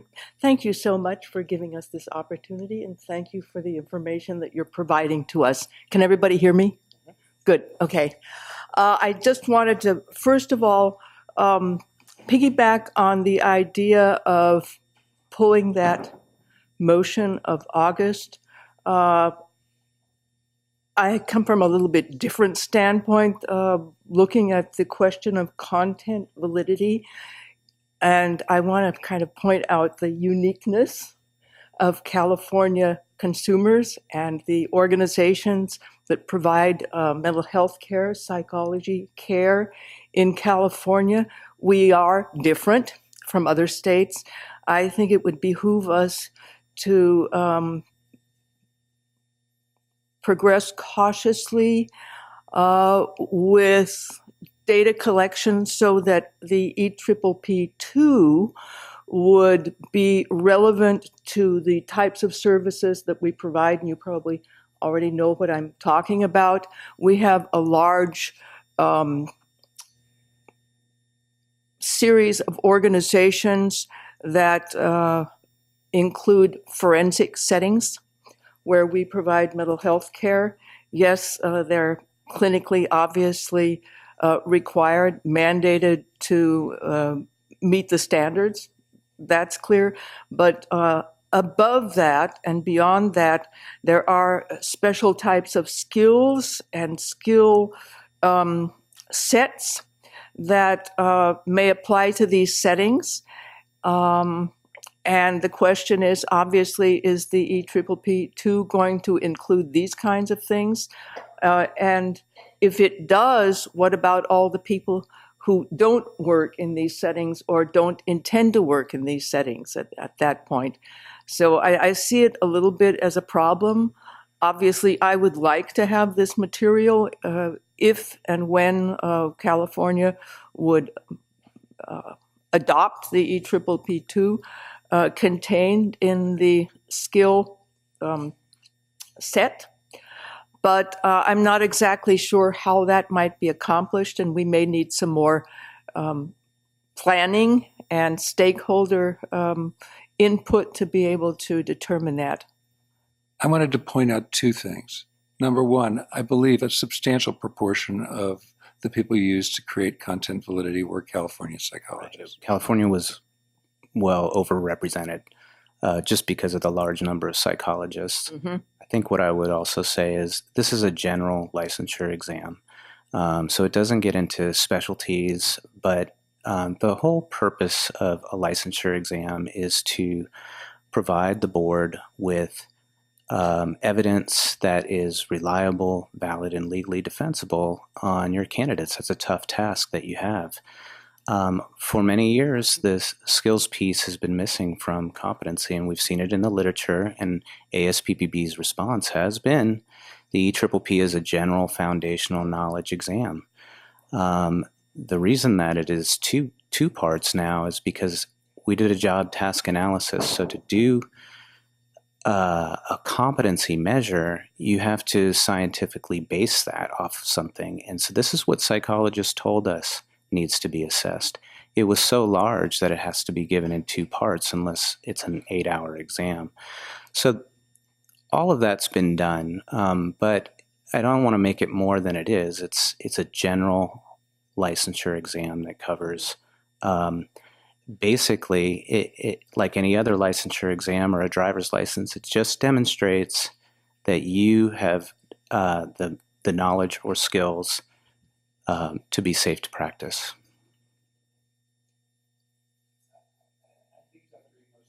We all have a curiosity what's on the test. Right. We're never going to get an answer to that question. I know that. I'd love to see it too, because we've been talking about it for so long. But yes. But the only people here that will see it is the Office of Professional Examination Services. I will. Right. I didn't want to imply that. No. Curious too, but we'll have some samples available, and I'll be happy to come present to you at some point in the future as well, so that you can see a little bit about the content and what you might expect on this exam. Okay. Well, I'm really curious. Thank you so much. I do support, however, maintaining the stance, wait and see a little bit until we do have some more data. But thank you so much for letting us contribute to the conversation. And I think just adding on to what you were saying, so maybe once we get a little bit more information, then we can have another stakeholder meeting, like any EPPP2 down the road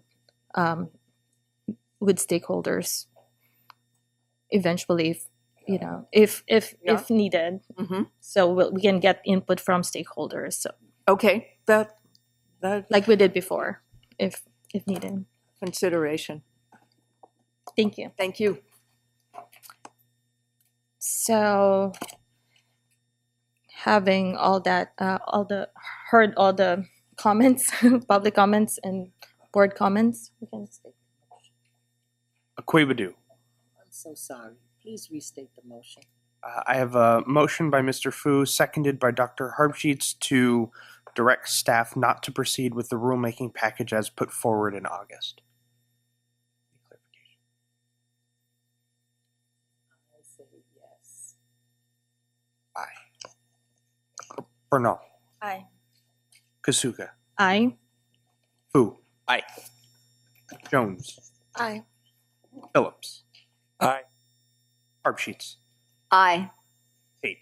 Aye. Motion passes. And I turn over to. I just wanted to point out that with the motion that passed to not move forward with initiating the rulemaking file as was approved in August, that the language of the current language of the board's regulation may at some point become unclear because it only refers to the EPPP. And if ASPPB were to make, because as I understand it, the Part 2 has not been rolled out yet, correct? Correct. So if at some point in the future it is rolled out and other states use it, there will be some confusion with the board's regulation as it only refers to EPPP and doesn't make clear what part or et cetera. So I think you just need to kind of keep that on the back burner and think about cleanup language, and maybe Ms. Sorek has some idea of what might be the best way to proceed on that.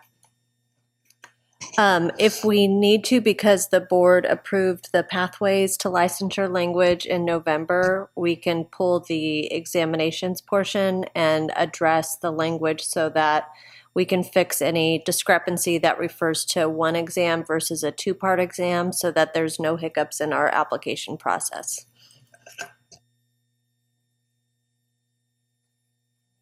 Over to Dr. Phillips.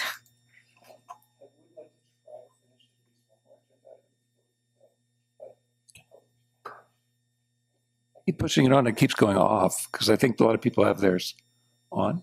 No? Okay. I don't know why it's doing that. Because it's not all me. This time.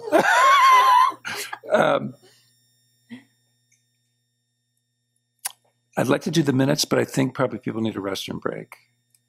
So I think we should take a 5-minute restroom break. In that time, someone can bring in back Dr. Horn. And then we'll proceed forward. I would like to thank you very much for coming and spending more time with us. Thank you for your time. I could have talked to you for hours, but I tried to be mindful. So we'll do it again sometime. Okay. Thank you very much. Thank you so Safe much. travels. Good luck with your flight. Mm-hmm. 5 minutes.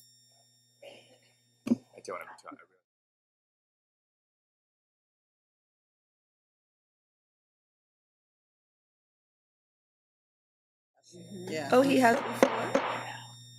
Okay, the next agenda item that we're going to cover is item number 14, discussion and possible approval of the board meeting minutes.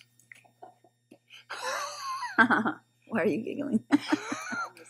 Dr. Horde. Do any board members have comments or corrections they'd like to make in the minutes? I just have one. It was specific to the outreach. It was just language on the card. It was just, I thought it was a little vague. So which line are you talking about? Hold on. I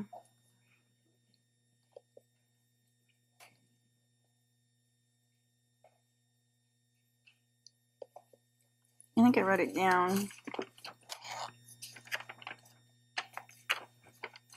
Where did I put that? I believe you are referring to lines 285 and 286 of the minutes.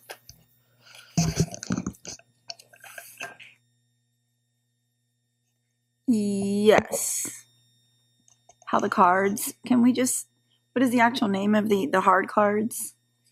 Is it the Board of Psychology identification or? They call it hard. It's just hard cards, really? Okay, as long as everyone knows that that's what it is, okay, that's fine. I have one. I can fill it out. Good. It's a good question, though. You think there'd be a technical term? They're cool, aren't they? Yeah. Let's see our new board members. Do you know? You have one? Oh, you can get them. You can, if just for clarification for anybody that's watching our meeting, you can get the hard plastic card instead of that fun little paper card that frays over the period of your licensing. You can do that either by when you do your licensing renewal, it will automatically be sent to you, I believe.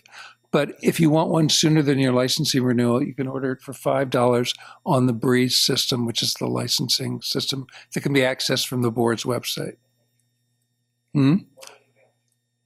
I don't know. We want to encourage people to mail check, but they can also mail a check. Thank you for the vignette.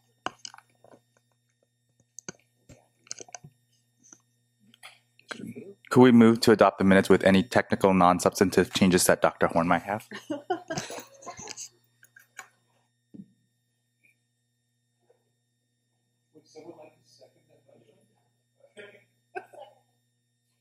Okay. I just wanted to make a couple comments, Dr. Phillips, if I could, on line 142, where it refers to Dr. Horn excusing herself. I think hopefully she put her actual recusal on the record. So I might suggest that read, Dr. Horn recused herself and left the room. So what line? 142.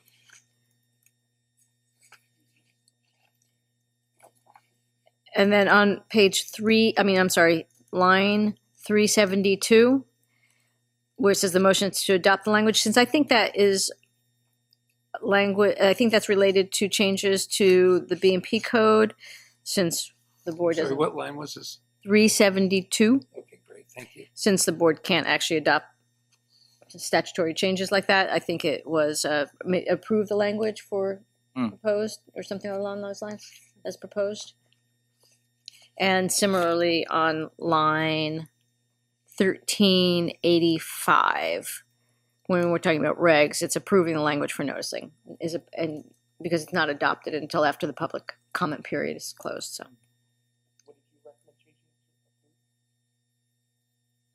Which one? 1385. Approve the language, the regulatory language is written. I think that's fine. Just approve instead of adopt. It's not, as I said, it's not adopted until after the public comment period.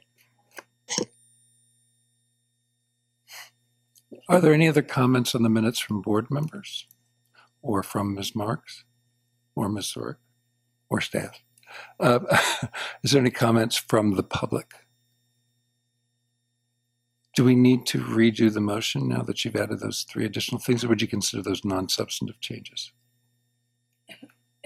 Well, I particularly wanted to be clear that Dr. Horn had put her recusal on the record. So if Mr. Fu would want to amend his motion to... We'll move to adopt the minutes as amended.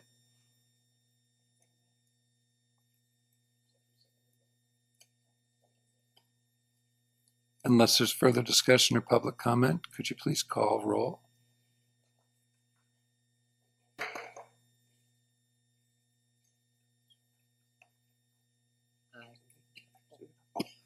Akwebadu. Bernal. Kasuga. Aye. Fu. Aye. Horn. Aye. Jones. Phillips. Aye. Harsheets. Aye. Tate. Aye. Motion passes.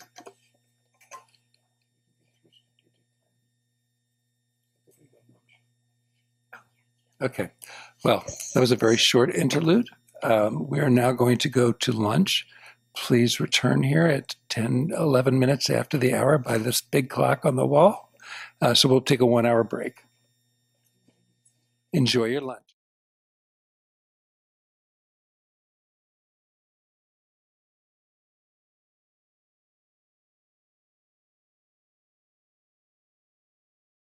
Okay, just to remind folks, we don't need to do quorum again, do we? No. Just to remind folks, we're trying to do the action items as opposed to purely informational items. So there are items on your agenda that we may not get to, but we do want to get to all the action items. So the next item would be item number 15, which is review and possible approval of draft board strategic plan.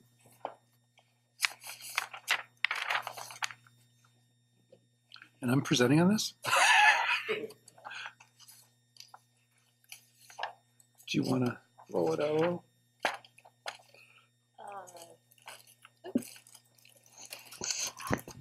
The board met on December 3rd and 4th, convened by the Solid Group with the Department of Consumer Affairs to draft a new 5-year strategic plan.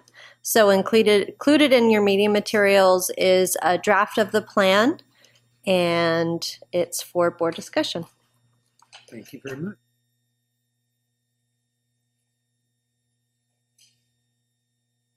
People have comments they would like to make on the strategic plan?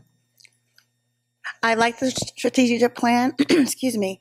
I just would request that my name be corrected in the final copy, not Nicole P., but Nicole J. Jones. But other than that, I support it, and I regret that I was unable to be a part of the discussion, but I feel like all of the issues that I shared with Solid were conveyed in that report.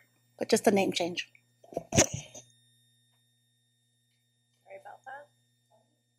Does anybody have any comments on the text? I know I do. But I wouldn't want to give other people opportunity. Mine are toward the end. So in preparing for this meeting with board staff, we were looking at some of the agenda or some of the strategic plan items, and we saw some that we thought it might be appropriate to clean up a little bit, not to change the tenor of the strategic plan, but rather to clarify some of the language. And the first would be item number 1.6.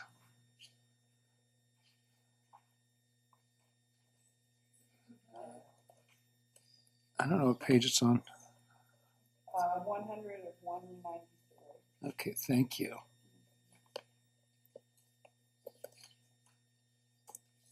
Okay, on item number 1.6, I thought the sentence was perhaps a little long and unnecessarily long. So what I was going to suggest is that it say, implement retired status regulations and ensure board staff and licensees are educated about the new requirements, P, period, end of sentence. I don't know that we need to say to provide an option for what the underlying reasons for it are. So that was a suggestion. All the other ones give a to. To them, we're doing this to, doing this to, doing this to. Oh, that's true. So, I mean, it just kind of puts it out. Well, could we keep it shorter and just say to provide licensees with options? Oh, God. Jackie, yours is. Oh, I'm sorry. Yeah, I forgot. Sorry. So maybe just to say to provide licensees with options, as opposed to getting lost in more language than that. So it would stop after, well, it'd be to provide licensees options, period. Or additional options. How about that? Okay. I mean, yeah, additional options. Yeah, because there are other things that currently people do. How's it going to read? So the sentence will now read, implement retired status regulations and ensure board staff and licensees are educated about the new requirements to provide licensees with an additional option. It's just one It option. could be an additional option. Or an additional That's option. fine, Okay. totally fine. And this is a little picky, but shouldn't retired status be capitalized just as kind of this is a title in our strategic plan? And then just, I'm not sure it'd be any more of a title than saying active or inactive. Would you say active? Would you capitalize active or inactive? no. Or expired? Probably not. Probably not. Yeah. Especially not expired. Okay. Thank you. The next item I had was item number 5.1. Well, it's actually the totality of number 5, in the sense that I think we kind of repeat ourselves several times. I think what we're talking about is very important. But it seems like we keep talking, and some of these things we've actually already to some extent are already on the board's agenda and have been consistently on the board's agenda across time. So I don't have a strong feeling about it, but item 5.1 seems repetitive of some of the other things that we're saying here, and it does seem like it's something that's already in motion. I don't know that it's a change in direction for the board in terms of strategic plan. If people feel strongly we want to keep emphasizing it in the strategic plan, that's fine. But so I can just go through the ones that I suggest, and then you guys can tell me what you think. 5.2 would remain the same. 5.3. 5.3 is based, I think, on the current or the most recent plan that the continuing that Outreach and Education had for an outreach activity, the schools training programs, et cetera. Although that's also part of something what we were doing in the normal course of things as part of outreach. So I didn't think it was particularly important to be there. 5.4 remains the same. 5.5. Again, that's something it's been an ongoing thing for the length of time I've been on the board, so I'm not sure it's really a strategic plan going forward. But I'd be curious to hear what other people had to say.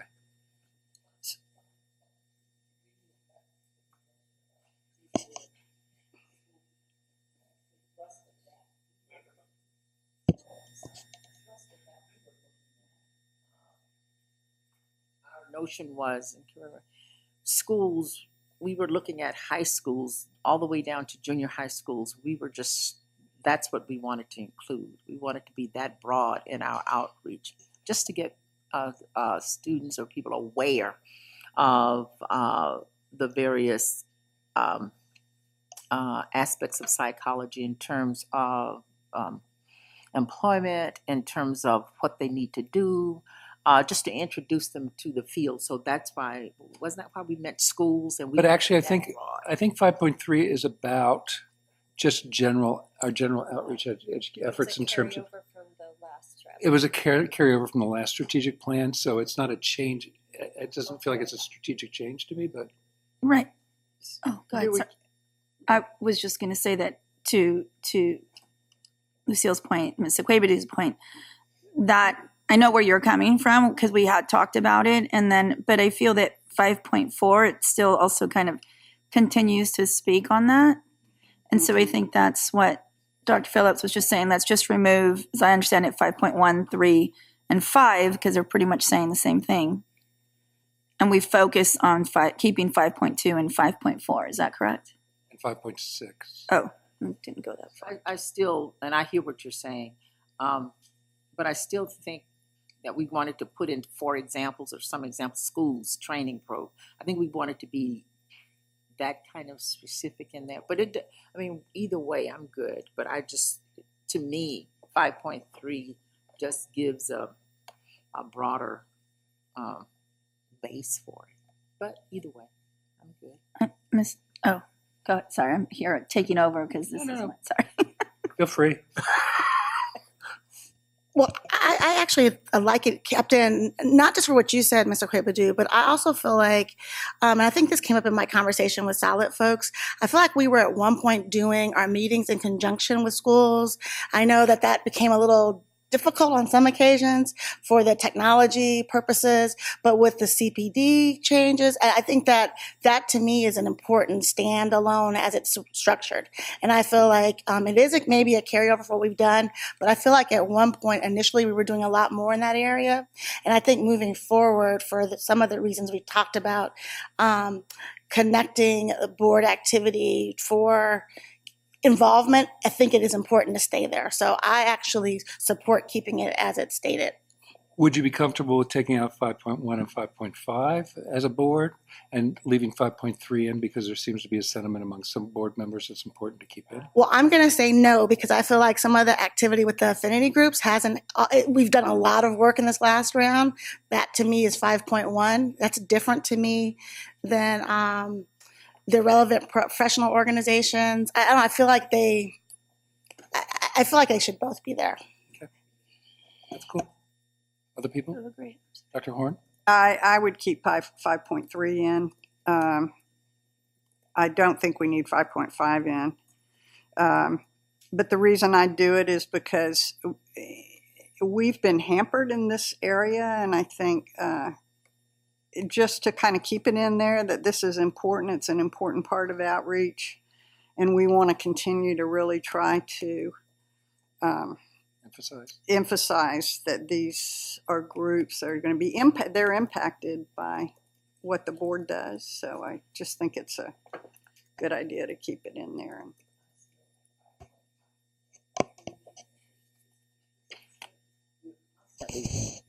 Doing and trying to do. I like them all. Microphone. I'm sorry. No, thank you. I read this. I like them all. I think they're expansive, and then I think they are hit at some of those points that we talked about and wanted to do. So I think I like them. I'll tell you what I was thinking when I was looking at these, and it could have been just my frame of mind that night, but it sounded like the same thing over and over again to me. And so I thought I was trying to look for a way that we continue to hold the content, but not necessarily keep saying the same thing. Because then it started to make it feel to me like it became undefined in my mind. So when I look at it, and I've got sort of the fresh eyes when I was looking at it, each one's a little bit different. And so if you look at the verbs on each one, they're different. Expand or update, increase, analyze, improve, review, develop. They're all a little bit different, each of them. That's my sense. So just to go ahead, sorry. So just to go back to Ms. Ekwebudu's point and Dr. Horn's as well, and I know because we have been I think for a while, really struggling with these increasing awareness of what, I'm not sure if it maybe should be in here, even boards activities, but again, to go back to the careers, because I know we've kind of gone around and around with the benefits of having a PhD per se, right? Or getting your doctorate degree and no offense, doctorate degree, I'm sorry. So I think that maybe if we clarified on 5.3 instead of just it saying, and I'm not trying to get this back and forth, but just to raise awareness of boards activities, it's just because I still think we needed clarity, if I'm not mistaken, on what that outreach to the schools look like. Is that correct? Is that kind of where you were going, Mr. Quabidu or Ms. Sorek? I think we're confusing a little bit a couple different topics. There was an outreach plan that was presented to the board that would have been reaching out to schools and talking about why going into the profession of psychology. That was something that was treated as a separate issue. I think what we were trying to do when we had the last strategic plan was to improve our access to the training program so that we could have more communication, more dialogue, have board meetings at schools. Those were the kinds of examples when we did our first strategic plan. So when we talk about that, it's not the outreach campaign to schools, but it was just engaging more with the schools about the board activities and looking for opportunities to have meetings and things like that at the schools. So that was the background on that. And then it just moved over to the new strategic plan for this time. I'm going to take any of these items out of the strategic plan. I would like to make the change to item 1.6 that we discussed previously. Are there any other comments on the strategic plan? I do think, though, you raise up a good point, Dr. Phillips. I think that the next step, once we adopt this, is to then figure out the activities and the ways in which we would measure. I think that we should proceed forward, but be open enough to say, if we get to a point where we realize that isn't something measurable and or doesn't make sense, we cover it somewhere else, we probably should then come as a board to revise it. And I know last time we did this almost every meeting there was a check-in on that. Some discussions were longer than others, but I think we should just be open to that, because I would agree with Dr. That basically, they're doing different things. And also, as I look here, I think there's a lot of different activities, but we should be willing to be a little nimble where necessary. I guess the thing that struck me, and I think part of outreach and education where I think we've hampered the committee is in giving them institutional resources and attention, personally. So I think it is important that they do get institutional resources. And I think the more focused we are in terms of what we're trying to accomplish, as opposed to kind of a broad set of activities. So when we get to the stage where we go the next level down, I think it is important that these things be concretized in some way, that there will be measurable outcomes, and it'd be better able for us to account for we're actually doing what we said we were going to do. Yeah. This is just a general, I'm sorry. Were you going to respond? Actually, just really quick, one of the things that did come up in our conversation, and I just wanted to bring this to the board's attention, was on 5.7. Because just to cover more areas, to develop campaigns to communicate what the board is and what it does to promote a better understanding to specific stakeholders of the purpose, adding in activities and processes of the board so that our stakeholders know what we're doing, what our purpose is, and then what the processes are. So just consider adding the word activities in the list. And that item really came in because of the SWOT analysis and the feedback that we got from our stakeholders that there really is some understanding discrepancies or issues with what the board does and what the professional association does and what our roles are. Also, along with that, the committee was doing that, our focus is also on diversity, outreaching and bringing more, exposing more people who are interested in the profession to the various areas that what they can do in the profession. Dr. Horn? I just want to say in general, I thought our previous strategic plan was good. I really like this strategic plan. I think it just, and maybe it was because we had already had experience. Most of us had already had experience doing one, but I thought this one really got so much more into how we want the board to function, and so it's just a general comment. Pat ourselves on the back. It was a good job. And thanking everybody who participated from the public in that process, because it was really a good process. So. Shout out to Dr. Linda Crow. Yes. Just to piggyback on what Dr. Horn said and the comments of Ms. Akwe-Badu, I just wanted to point us out on the vision statement. And during the strategic planning meeting, we made sure to kind of like reflect the diversity of our consumers in California and how unique it is compared to, other places probably, and I just wanted reflected. Yeah. So, may I just say on what both Drs. Horn and Kasuga said? The plan, it was profound but simple, and just really, I thought reading through it, you could really just grasp everything that was being said, and it was put in a way, as there's a saying, put the cookies on the table where the kids can get them. This did that. It was really good. Really good. May I move into motion that we accept the strategic plan with the as amended? Second. Is there any more discussion by the board? I just had. Is there any more discussion by the board? I'm just leaving mine on. I did have something else to say, but I wanted to make sure that she was able to make the motion.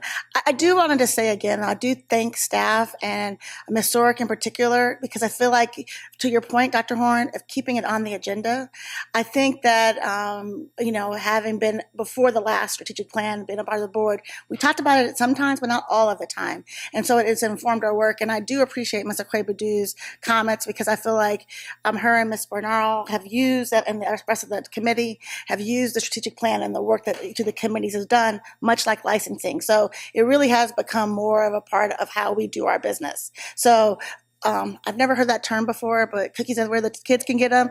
I feel like it's accessible. It's something that's a living document. So I really do support the amended strategic plan. And I did just want to mention, my statement about outreach and education was not a criticism of the committee or the staff. It's just, I'd like us to put more of our focus there if we can. I totally agree. Any further discussion? Dr. Phillips, can I give just a couple comments? Yes. I gave a couple technical, corrections or suggestions to Ms. Sorek.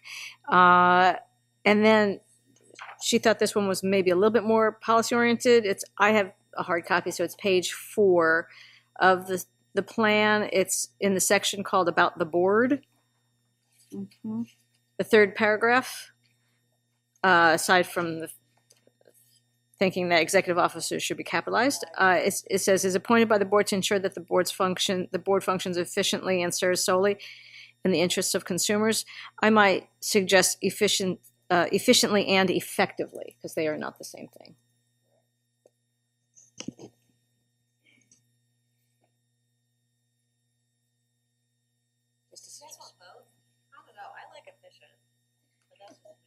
That is more efficient to put in just the one word, but Those are two different things.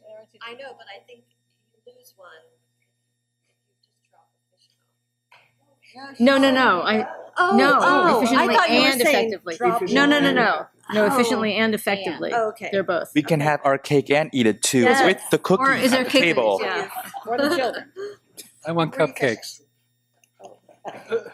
Yes, ma'am.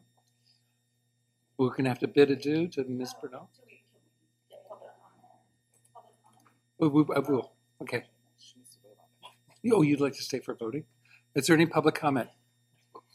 There is. No? Yes? Dr. Emos. Dr. Emos, if you could come forward and keep your public comment relatively brief if you can. On her way up, Noreen, can I clarify? Is there there's two ands, efficiently and effectively, and serve solely? Dr. Horn? Wait. Probably Comma efficiently, after comma, effectively, and serve. No, I think it's efficiently and effectively, and serve. comma, and serve solely. Thank you. And are we capitalizing executive officer? Yes. Good. I think that's not a correct protocol, but I think it should be because of our executive officer, but I don't think that's the Chicago style or whatever. I think in the statute it's lowercase. Oh. What is it in the duty statement? On the duty statement. Do we have one? I have. Dr. Emos. Marilyn Immos, California Department of Corrections and Rehabilitation. Great job. Thank you. Yes, concise, clear, transparent. I can't wait until our psychologists at CDCR are able to read it. Thank you. Thank you, everybody who participated in conceptualizing this new plan. Thank you very much. If there's no further public comment, Mr. Glass-Steagall? Quibadu. Yes. Bernal is absent. Kasuga. Aye. Fu. Aye. Horn. Aye. Jones. Aye. Phillips. Aye. Herbsheets. Aye. Tate. Aye. Motion passes.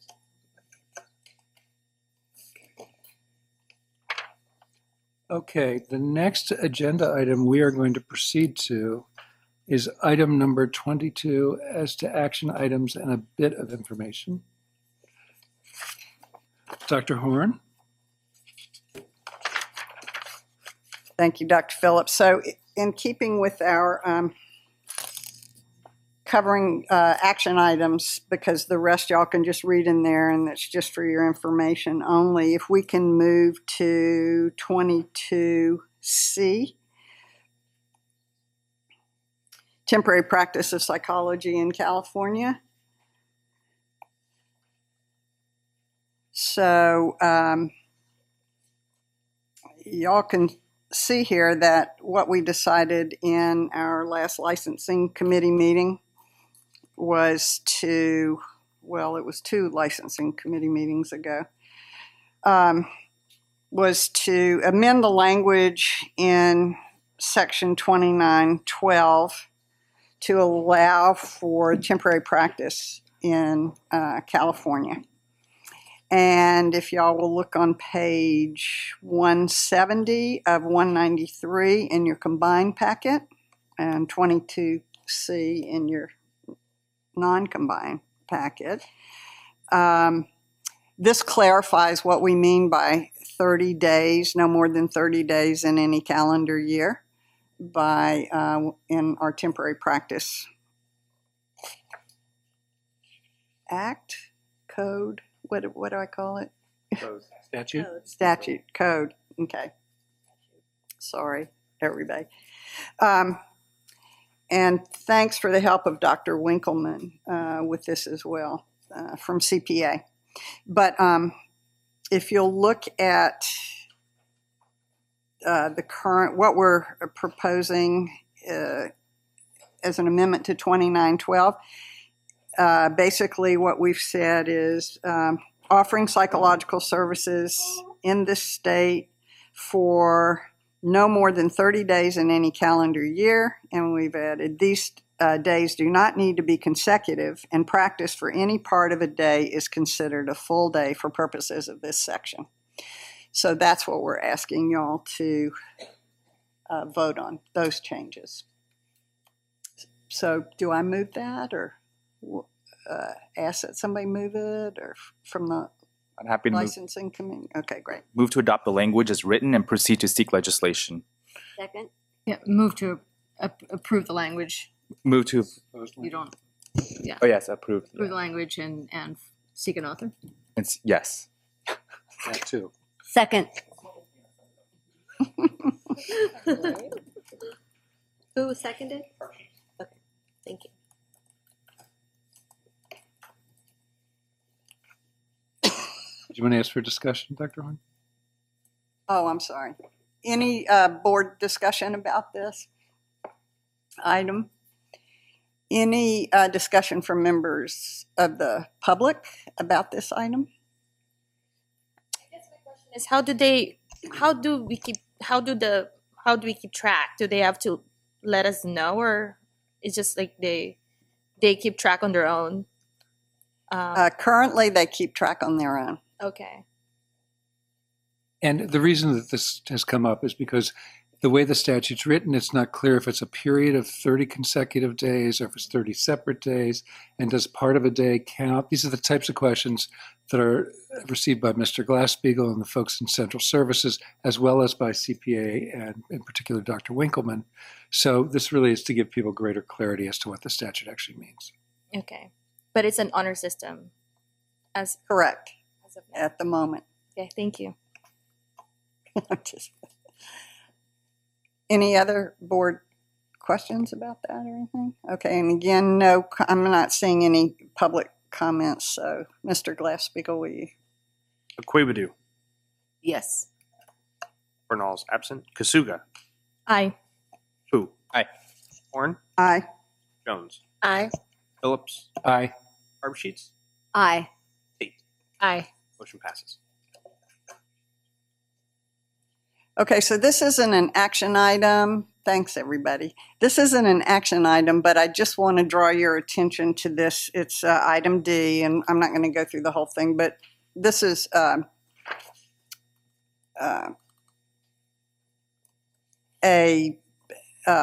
description of the process of our CE auditing process. The licensing committee's been looking at that, and we're going to continue to monitor that process just to make sure that the way that process is going is working most effectively and efficiently and effectively. So I just wanted to bring y'all's attention to that. And so then the next part, it is an action item, and it's 22E. It's a request for extension of a 72-month registration period. And this person is asking for psych assistant registration. And this person is asking for a 1-year extension. Y'all can read this here in the information that we have. We would, the licensing committee is making the recommendation to deny the 1-year extension request, and would like the boards to support that recommendation.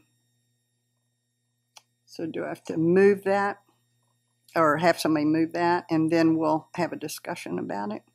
Okay. I move we support the licensing committee decision. Second. Okay, so it has been moved and seconded to support this recommendation, and I want to open this up for discussion on the board, among the board members first. Why do you? That's the question. Why the would you? question is, why would you want to not give them an extension? Why with the committee? Dr. Phillips? I'll try to summarize our discussion with regard to that. This is a person that has enough hours to take the licensing exam. So it's not a question of being able to give them an opportunity because they weren't able to accumulate the necessary hours. They really want to continue in this status for another year, although now they're kind of in the category where they should be taking the licensing examination. And we've said it so many times, but for the benefit of the new board members, psych assistantship is not a terminal licensing category. It's part of the path to licensure, and it's only available to you so long as it's necessary to the process of getting licensed. So our feeling was, this isn't the justification you have for it. In addition to which, it might be more concerning, and correct me if I've recalled the facts incorrectly, it might be more concerning if she was continuing to work with clients right now, he or she, whoever, but they're not. So their registration's already expired.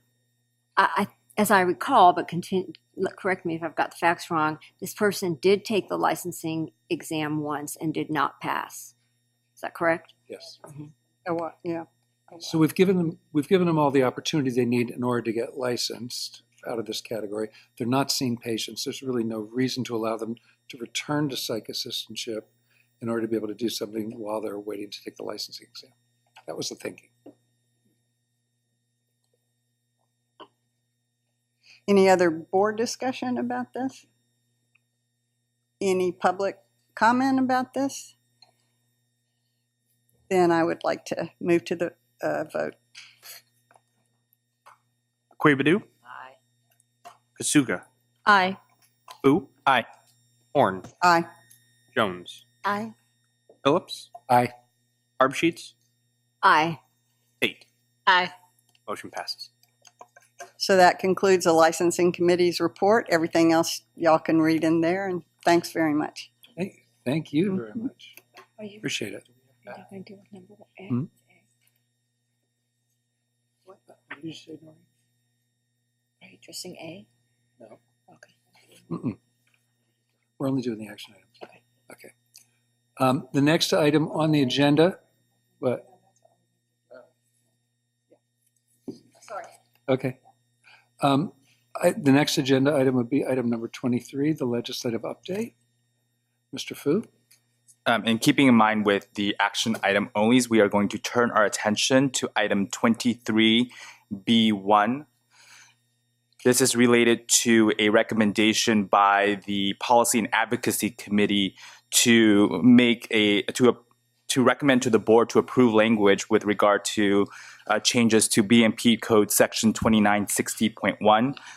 Specifically, this section refers to how sexual behavior would be included into the current definition of sexual misconduct, and to address several behaviors that our enforcement staff have noticed and that staff have just observed overall. This was a part of our discussions as the legislative committee visits were happening on Wednesday. And so I'll turn it over to Ms. Burns to provide a little bit more detail about the bill language. And so, as all board members are aware, last year we had started discussions on adding sexual behavior to 2960.1 of the Business and Professions Code to require the administrative law judge's proposed decision to include revocation if acts of sexual behavior were found in there. We did take it to a stakeholder group in December. We invited a wide variety of stakeholders, including mental health groups and a lot of other groups that we've been trying to reach out to for a lot of different meetings, and had a teleconference on that in December. During those discussions, it did seem to have a lot of lack of clarity on whether or not the board could stop or stay that revocation when the administrative law judge proposes it. So therefore, we actually added that language in there. It's in the highlighted section of attachment A, that the board may stay that order of revocation to make that clear so that the understanding of the process stays the same. So for sexual misconduct, the allegations are made to the board. The board then investigates, peace officers investigate, subject matter experts opine on this, whether it was outside of the standard of care, was it an ethical violation? All of those safeguards still are in effect, and the board always has the ultimate adjudicatory discretion on whether or not to accept I don't know if accept's the right word, but administrative law judge's proposed decision. And so your body always makes that final disciplinary decision. This just makes sure that it's in that ALJ's or administrative law judge's proposed decision. And therefore, that proposed discipline meets the enhanced, the discipline would meet the egregiousness of the offense, according to the board. So this would make it an extreme ethical lapse right here when you have sexual behaviors like the kissing and the sexting and so on, that those kind of allegations, when they're found to be for the purposes of gratification or abuse, and also not any part of any therapy for a sexual issue, that's when this would happen. all the same safeguards are still in place during the investigatory process, and then the board's, of course, discretion at the end to lower that penalty if they deem it's necessary. Thank you, Ms. Burns. Do members of the committee who helped draft this have any comments before we turn to board discussion? Any board discussion? Dr. Kasuga? Yeah, so it's basically what Ms. Burns said.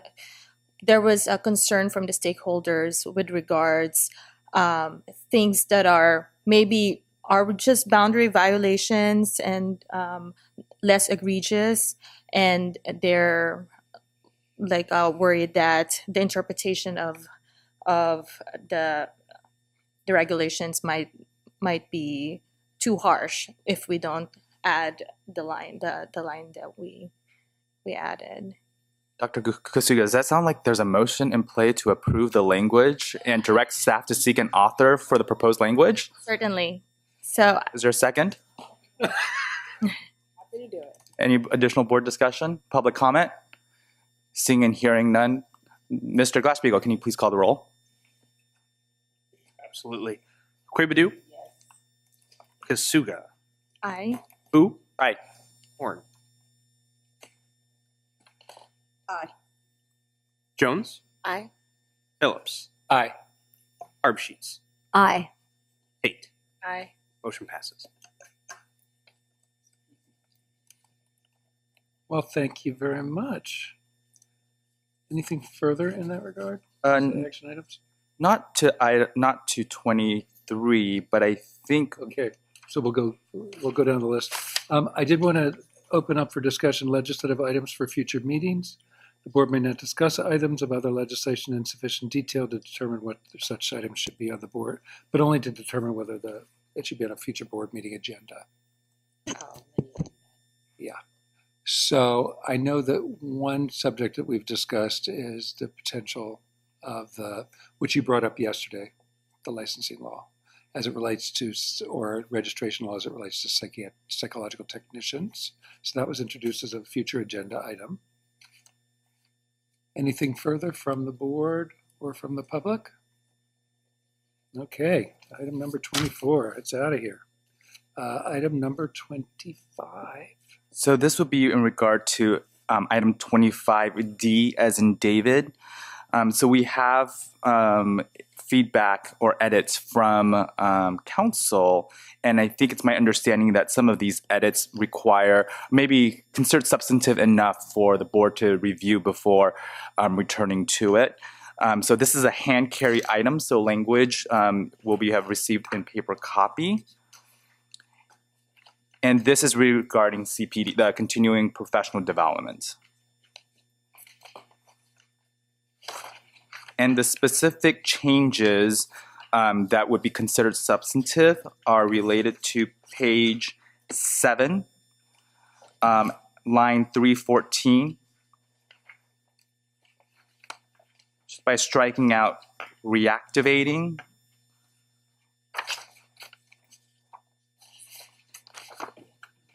And on page We have or reactivating in the very next line as well. Oh, or reactivation? That's true. Understood, yeah. Right there. Yeah. The first one said. So the first one's lines 314 and 315.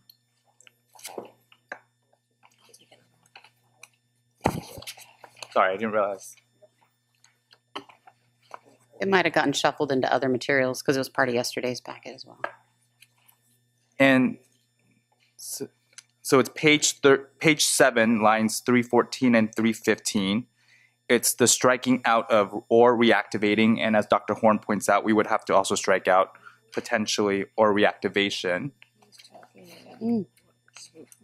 And then on page 13, it's switching the word in line 566 from renew to reactivate.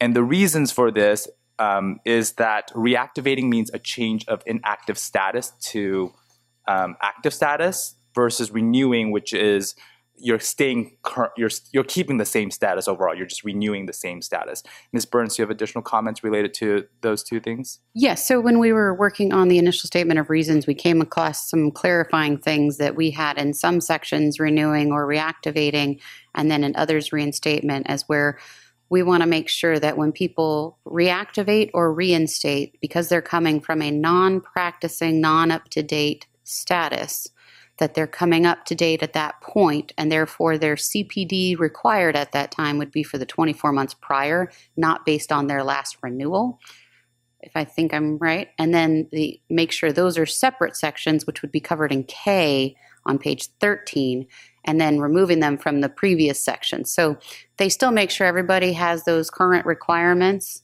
to practice, but they're just talked about separately, since renewing is quite different than reactivating or reinstating. So just trying to make sure we clear it all, and then to make sure everyone was okay and clear with us taking that out. So, because that is a policy call. So very technical, I know, but it just changes the window of when things are required, if you want the simplest version I can think of. Are there any questions for Ms. Burns? Any board discussion? Is there a motion? Really quickly, I just want to give a shout out to Dr. Horn, who has spent hours with the board staff going through the initial statement of reasons and helping us articulate the why, how we started this process, and really giving a good narration that we can not only use for Office of Administrative Law for purposes of approval of the record, but that we can also use as an implementation guide for staff and something that will live on. So I just really want to thank you for, and I mean hours of time you have spent with us going line by line, and I really appreciate that. As the author of all this, Dr. Horn and the reviewer, would you like to make a motion to approve the language as amended and to direct staff to resubmit? Why would I? Second. Dr. Kasuga seconds. Any additional board discussion? Public comment? And while Dr. Linda Crow is making her way up here, I just want to clarify, I think it's all of the changes in yellow. Yeah. It's just the ones that we talked about were the substantive ones. Yeah. So that would be what the board is approving. So just a question. So where now do we see the date that we think this would be implemented? Is that the 2021 on page 13? That is the hope. That's the hope. Okay. Okay, great. And since we hear DCA is adding more resources to regulations, maybe it's hopeful. Okay. If not, that date will have to change over time. Yes. Can I ask a question? If something happens that this gets delayed and then we get in a more of a crunch, if we move the date out, is that a substantive change? Or, you know what I'm asking? Mm-hmm. The date to implement, is that a substantive change, or is that just, we just have to? I think it would be a substantive change, so it would have to come back to the board. It is. No. I do think though. I wouldn't say. Yeah. Would that be during the formal rulemaking process? Like during the public hearing? Absolutely. So if at the time of the public hearing, if it's farther down the road from now than we would hope, the board could make the change then. And that and any other changes would have to go out for a 15-day notice, modified text, but it doesn't start the whole clock again, no. You don't start at zero again, is what we're getting at. We all just swooned. And just to close, I also want to thank the board for the careful work on this. And Dr. Horn, I know how many hours it must have taken. And wanted to say again at this juncture that the California Psychological Association looks forward to working with the board staff on the ramp up to this and the education process that we all need will need to go through very carefully with psychologists and with your licensees. And we look forward to working with you on that. Thank you, Dr. Linda Crow. Any additional public comments? Board members? Mr. Glasspiegel, could you please call the roll? Quibadu. Aye. Kasuga. Aye. Fu. Aye. Horn. Aye. Jones. Aye. Phillips. Aye. Arbsheets. Aye. Tate. Aye. Motion passes. Well, thank you very much. CPD. We're going to go on now to item number 26. Mr. Fu. Item 26 is related to Assembly Bill 2138, passed last year and signed by Governor Brown. It will become operative on July 1st, 2020. Specifically, this bill that was passed, and Ms. Jones alluded to it earlier in her comments, I think, relates to denying an application for licensure based on conviction of a crime, unless the conviction meets several criteria, which is outlined in your memorandum. And I apologize, this is a hand carry item that you have in front of you. It's item 26. So it's not, I apologize. It was on, we got it on our computer. Oh, we do? Oh, it is? Did we? The language was emailed to you ahead of time. The memo is. Oh, yeah. Yeah.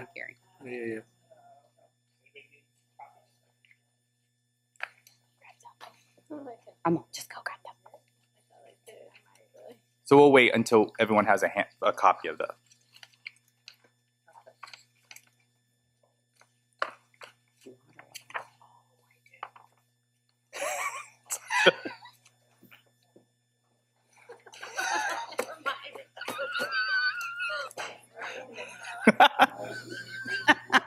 I'm okay. I have it. We enjoyed the visit, Mr. Glass-Steagall. All right, so I think everybody has the copy of it. As Ms. Burns clarified, we did get language for it, but the cover memo that comes with it is probably new for the hand carry item. And so I'll just go over it real quickly, and then we'll discuss further. But as I mentioned, this was a bill passed last year that would restrict the ability of the board to deny licensure based on past criminal history, based on a set of criteria that's outlined in the memorandum. The bill does have an implementation deadline of July 1st, 2020. And so consequently, in partnership with the Department of Consumer Affairs and the Department of Justice, or just the DCA? We've been consulting with the Department of Justice. There's draft regulatory language related to how we would go about implementing this bill. So I'll turn it over to Ms. Burns, who can provide more details. Absolutely. So in the bill, there's a July 1, 2020 date. So obviously there's some concern about implementation and regulations being able to be adopted. Part of the bill is that certain criteria need to be inserted into our substantial relationship and rehabilitation criteria regulations. And the other part is the board ensuring consumer protection by specifying some of those substantially related crimes to the profession. So crimes that are substantially related to the practice of psychology so that you do not have to litigate everything case by case. These would be specified in regulations as relating to the practice. And I hope I'm not misstepping when I speak it. But in that vein, we have worked with the Department of Consumer Affairs Legal, the Office of Attorney General through the Department of Justice, and also with the other healing arts boards that we have convened a working group with to come up with some ideas. And so the language is provided to you. The first of those options is option number 1. And option number 1 puts in the mandatory language you'll see in B, which says in making the substantial relationship determination required under A, that the board has to consider the nature and gravity of the offense, the number of years elapsed since the date of the offense, and the nature and duties of a licensee or registrant. We also, in option 1, have included area C, which specifies some crimes and or acts. And remember that professional misconduct in other states would also apply in this section. So we have some on fiscal dishonesty is currently one that we already have. That's one of the current regulations. We also have added conviction or act including child abuse, conviction requiring a person to register as a sex offender pursuant to Section 290, conviction or act involving lewd conduct or sexual impropriety, conviction or act including assault, battery, or other violence, conviction or act involving the use of drugs or alcohol to an extent or in a manner dangerous to the individual or the public, and conviction or act involving harassment, trespass, or stalking. If you look at option two is the alternate option, and that is the general code or general regulation we have now, adds professional conduct as allowed by the legislation, and then just puts in the criteria that's required by the law, which is the three criteria: nature and gravity of the offense, time elapsed, and the nature and duties of a licensee. So in staff's recommendation, we're recommending option one when it comes to substantial relationship criteria, where we specify some of the offenses. In the spirit of the law was to help applicants understand what crimes would bar them from licensure and what would be considered substantially related. And as where you can implement option two, and it can be litigated on a case-by-case basis, we think option one is the preferred option, or recommend option one. But we want to make sure we provide you with all options since this is such a fast and expedited timeline. And just so you know, this timeline that DCA has proposed in order for regulations to be reviewed by their office and to OAL and hopefully adopted in time for the July 2020 deadline is to have language itself approved by May 1st, so that we can get work on the initial statement of reasons and the package into OA or DCA legal a little later this year, if I remember right. Is that right? I actually think that the department wants the whole package to deliver to legal before May 1st, not just the language. I read the timeline wrong then. I thought it was the language, and then I had room for package. So then, there you go. Just made my heart skip. The whole package includes like statement of reasons and the initial statement of reasons, the notice, and the language that's been approved by the board, and some other forms. Therefore, not to beat a dead horse, but therefore it's very important that we make a decision today on the language and not defer it till the April meeting, which would give you no time to put the package together. There you go. I thought I might have a little wiggle room if I came into a crisis today, but just kidding. There is no wiggle room. But there is still the regular process under the Administrative Procedures Act, which has room for the public hearing and so on. So there is still room for comment, and if changes need to be made, I don't want you to think this is your last and only final thing on this. Mr. Fu, just procedurally, I just want to see if it would be okay for Ms. Burns' presentation of the material to, now that the substantial relationship criteria has been presented, to also present the rehabilitative criteria and then perhaps to separate it into two separate motions. I'm looking at Ms. Marks to see if that step-by-step works okay to... Oh, I think the board can do that. I think most likely the staff would want to do it as a single package, though, right? Yeah. Right, but just to deal with a different language. The different language separately. Right. And as Ms. Burns really explained really well, the two differences are in the option one, we've spelled out some convictions, crimes, and acts which the board is saying are substantially related. The potential downside is whether or not there's something that we haven't thought of. And the argument then would be, even though it says it's limited, it is not limited to the following, that it's not substantially related.